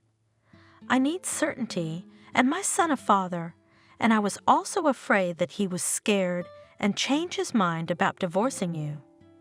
After all, after 10 years, people get to know each other, and your tricks worked on him right away. He got all excited and made concessions to you right away. Well, you see, you know all about it. Kathy grinned. You've already asked more than 2 questions. I don't have time to talk to you. Get out of here if you don't want to get in trouble, and you will when Hunter gets here. Why are you so nervous? Caroline let go of the door and headed for the elevator with a parting glance. I get the impression that you're not very confident about tomorrow. You see, it's long been proven that once betrayed, betrayed again. I'd think about it if I were you. One day Hunter will see not only your body, but your soul as well. I'm sure he won't like it. Don't scare me, I'm scary. Forget the way here, shouted Kathy to Caroline's back. You don't have a husband anymore. He's mine and mine alone. It's your own fault. You should have had a child. Then he wouldn't look at any woman, and you couldn't. So I'm sorry, move over. What can you do? There aren't enough rich men for everyone. But you two, as far as I know, you didn't miss a beat. And I can keep him. Don't worry about that. The woman was awakened by the phone ringing. Caroline? She heard Samuel's voice on the phone. I've filed the papers with the court. The first hearing is scheduled for next week. Thank you. In a voice hoarse from sleep, the woman spoke. Hunter, the subpoena has been sent. Be prepared for all sorts of surprises and even provocations.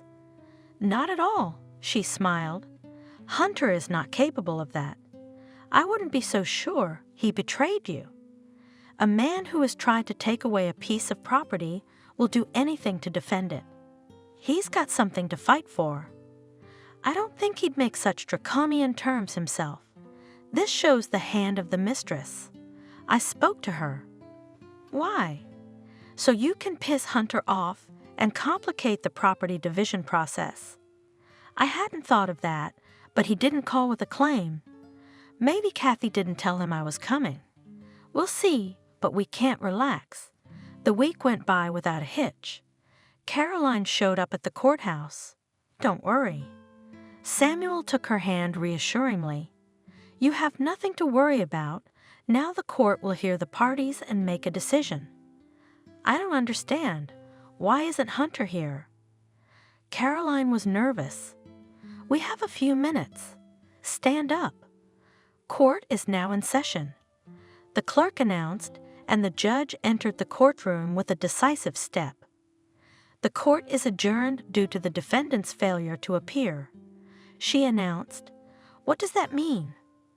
Perplexed, Caroline asked the lawyer. It means that your husband decided to delay the process, but it's not a problem. He still has nowhere to go, whether he wants to or not, and have to share. It's just gonna take longer. What am I supposed to do? The woman looked at Samuel frustrated. All you can do is wait. You have a place to live. You don't need money, so rest. As they say, there's a silver lining. When else is there gonna be a good time when you don't have to think about work? Do you remember the last time you went on vacation? We were planning to go somewhere with Hunter. Caroline smiled sadly. We travel every year together, and now, that's great, Samuel exclaimed, encouragingly looking at her. Go away, get a change of scenery. It will do you good, at least for a couple of days. I wish it were over as soon as possible. I'm very uncomfortable with you, Samuel. I've overstayed my welcome. You've given me a temporary home, but it's dragging on. Caroline, what are you talking about? Wouldn't you help me if I were in this situation? You're not just a client to me anymore. You've become a real friend to me. The man looked intently into the woman's eyes. She was embarrassed and looked away. Don't think about anything. We have everything under control. Have you decided where you're going? Yes, I'm going to a friend's country house. That's great. Take a rest and don't think about anything. Remember, I'm in charge of your problems now, and Caroline went to the country. The weekend flew by, but the woman really felt that she was ready to continue to stand up for her rights. And even from a distance, she felt Samuel's support. A week later, she walked back into the courtroom. Hunter is here, Samuel reported, and in good spirits. I would like to believe that today's meeting will be the end of it. Hunter entered the room, accompanied by his lawyer.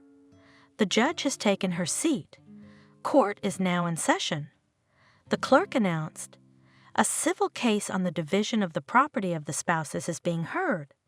The plaintiff's lawyer voiced his demands. Hunter, I would like to hear what you do not agree with the position of the applicant. Judging by the documents, the property was acquired during the marriage, so each spouse claims half of it. No factors influencing the denial of claims were presented. The documents are duly executed. I do not understand why there are difficulties. Honorable Court. Hunter stood up, coughed. Maybe, according to the law, my wife has the right to a part of the apartment, dacha, but she is alone, and I have a family and hair. I expect the Honorable Court to take this fact into account. Why does Caroline need the apartment? Who can she bequeath it to? To someone else's uncle, to her lover? I don't want the property we've built up together to go to San Alfonso. I admit that Caroline will have a man who will not mind to lay his hands on her inheritance, and I will be able to properly manage, including her part of the property, so that she does not become a hostage of some scoundrel. Hunter, the court is not interested in your family problems. We are bound by the law, and the law requires you to either give Caroline the property or pay monetary compensation. You don't want to understand me." Hunter argued. "Why should I give anything to my ex-wife? She has enough money to buy whatever apartment she wants. It's not my fault she couldn't bear me a child. Can you imagine how a man feels when he's disinherited? I waited 10 years to hold my son in my arms. He blushed with excitement. And now this has happened. Yes, she owes me for the wasted years, and you're obliged to honor my protest. I am, you might say, Samuel," she turned to the lawyer. "The application states that your client has a common business with the defendant." "Yes," Samuel stood up. "The couple started this business together, right after their marriage. The defendant, as soon as he filed for divorce, cut off his ex-wife's access to the office. My client lost her part of the business, thus her source of income. I demand an explanation from the defendant. If I may, Honorable Judge." "Counselor Hunter, I'll make things a little clearer." My colleague apparently, he nodded his head in the direction of Samuel, does not have reliable information. Caroline gave her share to Hunter. "Here, Honorable Court." He placed the documents in front of the judge. "It says here that Sebastian Clark is currently the co-owner, and Caroline has nothing to do with the firm. Since she is already my client's ex-wife, she is not allowed to enter the office. The defendant has every right, at her discretion, to impose bans on the office as it is private property. But it can't be." Caroline jumped up from her seat. "I didn't sign any papers." "Hunter?" She turned to her husband in confusion. "Did you forge my signature?" "No way, dear," Hunter replied gloatingly. "I would never go for it. And why would I? You yourself signed to give up your share of the business, and I, as a manager, appointed Sebastian as a co-owner instead of you. Any graphology test will confirm the authenticity of the documents. I'm sorry if you forgot that you resigned. That's not my problem." "You're such a scoundrel," the woman exclaimed in her heart. "You tricked me into signing the papers. I couldn't sign them of my own free will." "You're lying. Did you hear that, Madam Justice?" Hunter's voice was hysterical. "She insulted me. I request that this be entered into the record. I demand that she be fined. She insulted me in front of witnesses. Now do you understand why I left her? She's been known to blame me for all her problems before. Sit down." The judge yelled at him and forced him down on the chair with a look. "And you?" She gave Caroline a warning look. "I'm issuing a warning." "Just a warning?" Hunter jumped up again. "You think she can humiliate me in front of strangers and only get a warning? I'll complain. I won't let it go. I know my rights. I'm reprimanding you." The judge gave the man a stern look. "If you don't stop being hysterical, I'll have you removed from the courtroom. Samuel?" She turned to the lawyer in a steady voice. "Do you have anything to say about this? My client claimed she didn't sign any such documents. I have no reason not to trust her. So I'm requesting a graphology test. Caroline suspects that her signature may have been fraudulently obtained." "Caroline?" The judge had no right to sympathize with any of the participants in the trial, and yet the woman thought she saw a flicker of sympathy in her eyes. "What do you have to say on this matter?" "Your Honor." Caroline was confused. "I couldn't sign these papers of my own free will. To start a joint business, it was my idea. We've been developing our firm together all these years. It's my only source of income. Voluntarily handing over your share is like chopping off your right hand. Did you ever plan on handing over control of the firm to your husband?" "Well, yes." The woman recalled that a few months ago, Hunter urged her to sign the deeds over to him. "There was a conversation, but I declined. I thought it was strange that he insisted on it, but I had no idea that he would take advantage of my gullibility. He was probably already planning to put me out of business, just waiting for the right opportunity. Well, the judge looked around the room. We are adjourned. The plaintiff's request for a graphological examination is granted. She struck the gavel, announcing that the session was over. Everyone in the room filed out of the room. You can't prove anything anyway. Hunter smirked. The apartment and the summer house didn't work out, but you won't get the firm, and you don't know when you'll get the compensation. I will slow down its payment as much as possible. Turns out you can be sneaky. Too bad I only got a real look at you now. Caroline replied to his lunge. Don't be discouraged. Samuel tried to calm her down. We'll fight again. No, Samuel. Caroline felt completely defeated. It's not going to work. Hunter had probably slipped the documents he needed into the pile of papers he'd had to sign lately. It's my own fault for not looking. I always trusted him like I trusted myself, and now I'm paying the price. We can't prove I did it by mistake. It's my signature, there's no doubt about it. He wouldn't be so brazen if he wasn't sure. Who is Sebastian? Samuel asked. Where did he come from? He's a friend of Hunter's. Wasn't he surprised that you signed over your part of the business to him? We don't know how Hunter explained my decision to him. Caroline noted. He probably doesn't even know that he's unwittingly become an accomplice in our fight. Today I saw another Hunter, and this one is capable of any meanness. They went to their cars. Caroline, how would you like to go to a coffee shop? Have a cup of coffee, discuss our next move. I'd like that. The woman was pleased. Frankly speaking, I don't want to be alone now. Your support is very important to me. They stopped at a cafe, sat down at a table, ordered coffee. Samuel, maybe. To hell with this firm. I don't want to keep litigating. I'm tired of it, and it's embarrassing. Hunter will pay me back the money for the apartment and the summer house, so I won't be on the street anymore. I don't want to see him anymore. I want to forget that life and start from scratch. As for the business, I can organize a new one. I'm not used to it. I was never a kept woman. We were equal partners. I have a lot of ideas in my head. I have the strength, and I don't need anything else. Of course, it's not easy to start from scratch, but I'm a strong woman. Caroline, Samuel admired her. Why don't we use the first name? I don't mind. The woman smiled. The young people jokingly clinked their cups, cementing a new round of relations. Having finished their coffee, they went outside and sat down on a bench. Honestly, I've long wanted to offer you to complete the case.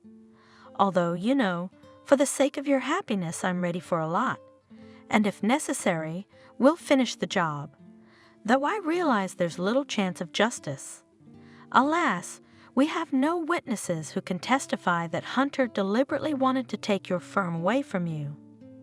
I don't think he discussed his plans with anyone, unless it was his mistress, and she wouldn't give him up. Why chop down the tree you're sitting on? But I'm not gonna give up. Your husband has overstepped his bounds. You see, some circumstances have come up. It's not just business. He hesitated. It took me a long time to decide to tell you, but I have to. I can't keep silent any longer, and you'll find out someday, but I'd rather do it now.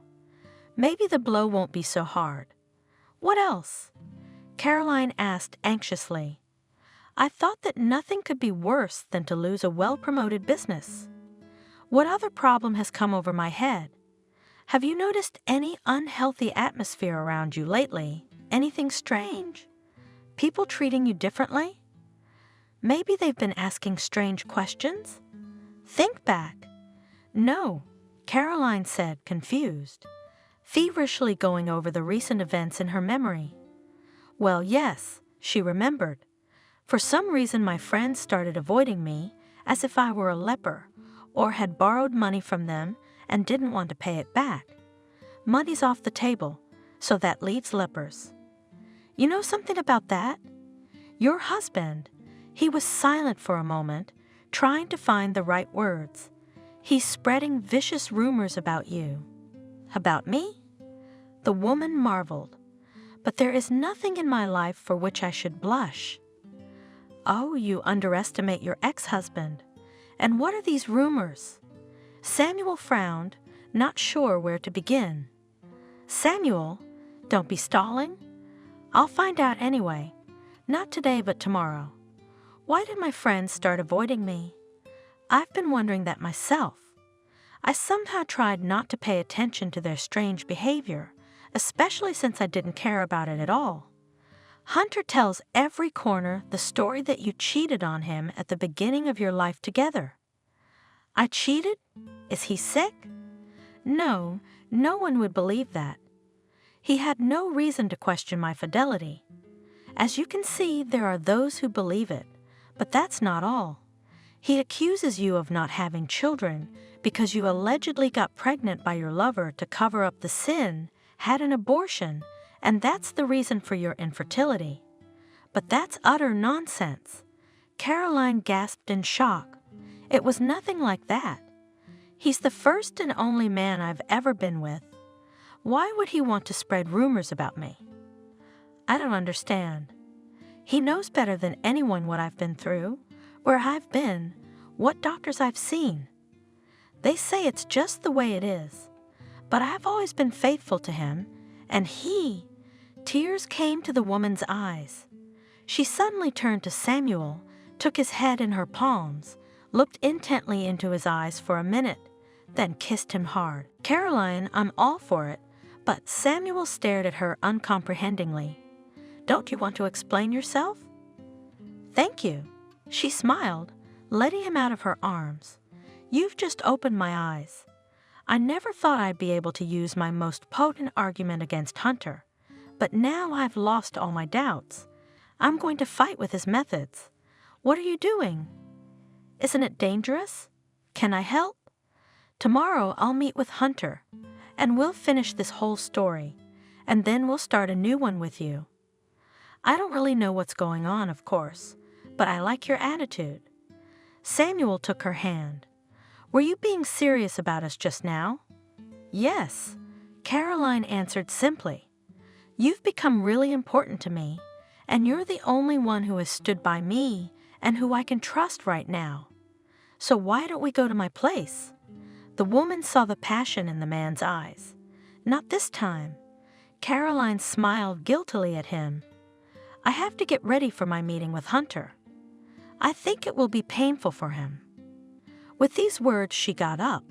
Walk me to my car, please. It's been a long day. I need to get my thoughts in order and be alone. Everyone got into their cars. Caroline arrived at the apartment, found a folder with documents among her things, sat on the sofa in the living room, went through the papers. She sat with the folder in her hands for a while, then stood up, shoved it into her bag, and dialed her husband's number. Hunter, we need to meet tomorrow. What do you want from me? He asked rudely. Are you hoping I'll give you your firm back? You can't. It's mine alone. You've had enough of what you got. There's nothing more to talk about. I have another life. I want to forget about you forever. Calm down. The woman wrinkled her nose.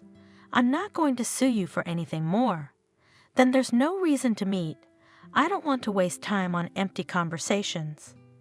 You're already nothing to me, and in general, do not you allow the idea that I just do not want to see you. It's bad enough I'm seeing you in court. Believe me, it's important to you first of all. Caroline assured me. Come to our place. I'll be waiting. Believe me, I wouldn't distract you from your family concerns if it wasn't serious. All right. Hunter grumbled. We'll see what you're going to take me away from my work, but I know you like the back of my hand, and you're not going to win me over. I'm not going to convince you of anything, just talk to you. I repeat, it's in your best interest. I won't keep you long. Don't worry." She hung up and went into the bathroom. She stood under the hot shower for a long time, as if trying to wash away the remnants of a hard day. Sleep overcame her as soon as she closed her eyes. The next day, Caroline sat on a bench in a small park, under a huge lilac bush, and waited for Hunter. This had once been their spot. She spotted him from afar and waved. "What?" he asked, stopping in front of her. "The meeting place wasn't chosen by chance, was it? Are you trying to trigger an old memory in me? Don't try, it won't work." "No." Caroline shook her head. "You think too much of yourself. It's just that there aren't too many people here, so we can talk in peace. You're not trying hard enough. You're my unfortunate past, only now I'm truly happy. I have the woman I love and the son I've dreamed of all these years. Understand, you have no chance to negotiate with me. For the sake of my child's future, I am capable of many things, even forgery, but you will not be able to prove anything. It's a shame you're acting like a narcissistic egomaniac. Greed and spite have shot your eyes. You've completely forgotten that I have nothing to do with the woman you painted in my guise.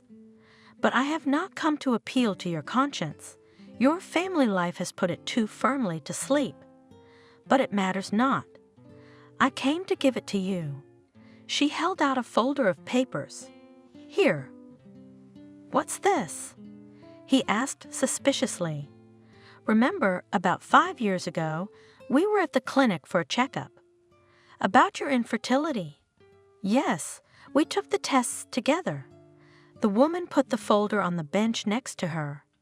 "That's the way it's done, to find out who's having problems. I remember the doctor said it was because of you. We can't have children. We had more treatments, but it didn't work." "Yeah, I remember all that well. But why are we having this conversation now?" "I lied to you then." Caroline answered calmly. "There." She nodded at the papers. "It's all written. I just loved you too much. Anyway, I wasn't the one with the problem. You were the one with the problem. You're the one who can't have kids.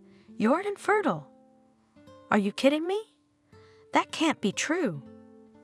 "The doctors said with one voice that you're infertile and they can't help you. They said that at my request. I couldn't let you feel guilty. I didn't want to humiliate your manhood. I was willing to take on the burden of responsibility. I did it all for you, for your peace of mind. At the time, I thought the sacrifice was worth it. No, I don't believe you. And I have proof, my son. If I am barren, then whose is it?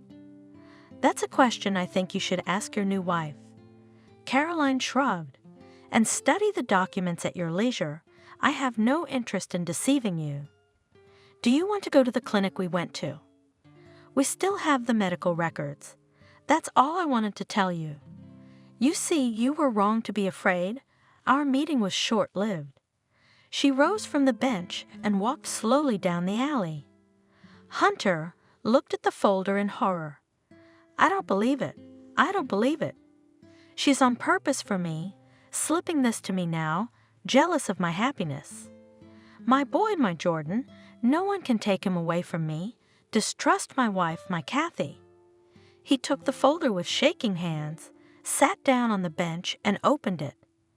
"No, no," the man repeated in desperation, leafing through the medical documents. "Not true. Why did she keep silent for so many years? It turns out that it's my fault. Is it because of me that we didn't have children? I'm the one who's infertile? Is there such a thing?" He groaned in impotent rage, threw the folder away, papers flying around, clutched his head, started rocking from side to side, repeating, "It can't be, it can't be.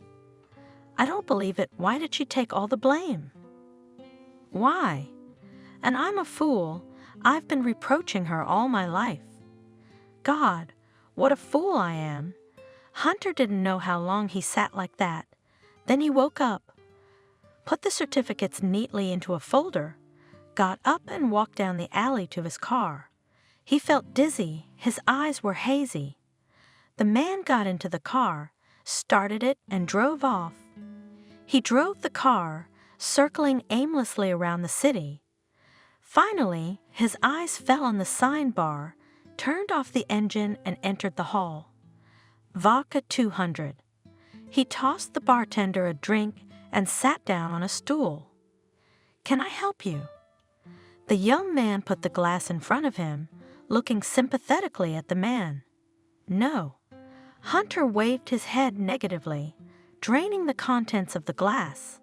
"No one can help me." "Do you understand?" He stared at the bartender with cloudy eyes. "I just found out I can't have children. I understand." "What do you understand?" The man lunged at him. "I'm not a man. It's a judgment.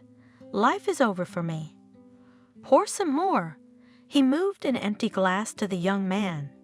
"You think I'm the only one?"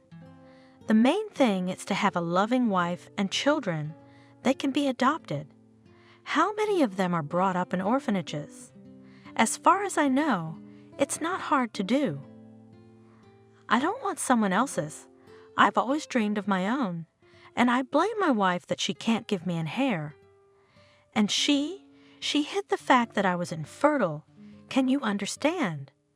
Everyone was pointing fingers at her, and she took the blame, took care of me, protected my male ego, and me. I cheated on her. Can you believe that? I cheated on her because I was excited about being a father." "A noble woman," said the bartender, filling Hunter's glass again. "What the hell do I need her nobility for?" The man drank the glass in one gulp. "You can't understand how I feel right now, right here." He pounded his chest with his fist. "I'm crushed." He pressed the bridge of his nose with his fingers. Then he slammed his fist down on the tabletop. The glass bounced and clinked pitifully. "Will you calm down, please?" The young man looked warily at the visitor and took the glass from him. "It's not a fatal diagnosis, they live with it. But for me, it's death." With drunken, bloodshot eyes, he looked at the bartender. "Because now I have a wife, a new wife, and a son waiting for me at home. So your diagnosis is wrong?" "No, the diagnosis is correct. I've studied the test results. There's a mistake waiting for me at home, and I need to fix it." Hunter threw the money on the table and staggered out of the bar. He got to his apartment and rang the doorbell. "Are you crazy?" Kathy jumped on him indignantly. "You know Jordan's asleep right now. Where are your keys? Are you drunk?" "Oh, you bastard. Why are you drunk? Why are you so happy? And let you come into the house like that?" "Yes, I'm drunk." Hunter woke up, pushed her aside, and entered the hallway. "Jesus, your son should see you now." "My son?" Hunter laughed bitterly. "He can't be my son." "How dare you say such a thing?" Kathy was outraged. "What's the matter with you? You're not yourself. Go sleep it off. I'm out of my mind because you shamelessly deceived me." "Me?" The woman was staring at him. "What are you trying to accuse me of? Go to the bedroom. Tomorrow we'll talk to you. Speak." Hunter pinned her against the wall. "Whose baby did you slip me?" "Admit it, bitch. I'll find out anyway, and then there'll be no mercy. You're hurting me." Kathy shrieked. "What kind of insulting innuendo is that? How can you suspect me of anything? He's your son. You know how much I love you, don't you?" "I don't want anyone but you." "I don't believe you." Hunter went into the living room without undressing. "Why are you mad at me?" The woman cried. "What have I done wrong? If I've done something wrong, tell me. Just spare me your suspicions. I never cheated on you. I don't need to." "That I willingly believe," agreed suddenly Hunter. Because you were afraid I'd throw you out with your brat, because you've gotten him, even before you got me. You've got it all figured out. You set your nets, and I fell for it like a fool. You're out of your mind. I don't want to hear this nonsense. Kathy wanted to leave, but Hunter grabbed her arm and yanked her toward him. You're not going anywhere until you tell me whose baby it is. At least I have a right to know who his daddy is. Yes, it's yours, the woman shouted desperately. The fruit of our love. Don't you remember how excited you were when I told you I was expecting a baby? That minute you were ready to carry me in your arms, and now you're accusing me of I don't know why. Oh, I get it. She suddenly calmed down and spoke softly. You're pissed off about the divorce and the property division. You're on edge. I'm even willing to forgive you for getting drunk. Let's both of us calm down now. You go to bed, and tomorrow we'll talk. There was a baby crying in the nursery. Your son is awake. It's not my son. Don't you dare call him my son. What are you talking about? Of course he's yours. I can't have children. I'm infertile. Infertile how? Kathy asked in confusion. You said Caroline had some health problems, but you're fine? Yeah, that's what I thought. Turns out it was my fault we didn't have children. Maybe it's a mistake. You know, doctors make mistakes sometimes. Or is this your ex-wife's way of getting back at you for cheating on her? There's no mistake. Hunter sank down tiredly on the couch and handed her a folder with documents. Here are the test results. I'm sterile. Caroline kept it from me for my own peace of mind. And you took advantage of the situation and forced another man's baby on me. Why would you do that? I loved you so much. I destroyed my world for you. I thought, this is my happiness, but it turned out, warmed on his chest, ungrateful bitch. I did everything for you, kicked your wife out of the house, and you don't even have the courage to admit to me that you cheated on me. I wonder when you were going to tell me Jordan wasn't mine. Wouldn't it be fun if your lover showed up on your doorstep one day and said, son, I'm your daddy? You know how a man feels when he's been cheated. Tell me, asshole, who's Jordan from? At least do the honorable thing now. You know I have enough money to find out the truth, but then don't expect any mercy. Tell me, I'm giving you one last chance, or I'll throw you out on the street with him right now. Don't expect to appeal to my conscience. I lost everything when I was mean to Caroline. Yes, Kathy, who had already seen the documents and realized she couldn't get out of confessing, decided to open up. It's not your baby, and I don't love you. Are you happy now? I don't want to see you and your son anymore. Slowly rising, Hunter said. Kathy backed away. The man looked creepy. I'm going to leave now, and in the morning when I come back, I want your spirit out of my house. The child, it's not his fault he has such a mean mother. So for the first time, I'll give you some money so you can get settled. It's the only thing you can count on, and thank God, I didn't file a police report on you for fraud. You're dead to me. Hunter left, slamming the door loudly. In the nursery, Jordan was crying. Kathy rushed to him, took him in her arms soothingly, and cried, Oh my God, I'm such a fool. Everything turned out so wonderfully, Hunter didn't even question that it was his baby. And now what? Where will I go with my son? Back to my mom. I can't believe it's all fallen apart. She calmed her son, put him in his crib, and went to the bedroom. Suddenly, the phone rang. Hunter? Overjoyed, Kathy grabbed the receiver. What's up, girlfriend? She heard the mocking voice of Kelly, whom she had been friends with since high school. It's me. Hi. The woman snickered. I thought it was Hunter. Did you two have a fight? Not just a fight. He demanded I get out of his house. She cried. I'm desperate. I have nowhere to go. But why did he do that to you? You had such a tender love. I was even jealous and the child. You've been telling me that Hunter was crazy about Jordan, that he had no children by his first wife. He gave up his hair? Bastard, I didn't see that coming. That's the point. Kathy cried. He found out Jordan wasn't his son. What? Not his son? Kelly was surprised. Then whose is it? Wait, is it John? You motherfucker. What was I supposed to do? We were together for so long, and then Hunter showed up. You think I could have missed him? I mean, he's a very wealthy man. He's got his own big business. What do you take from John? Wait, I don't get it. You dated them at the same time. What's the big deal? Kathy shrugged. I loved John, and I kept Hunter as a backup, so he came in handy. When I got pregnant, I thought John would be happy.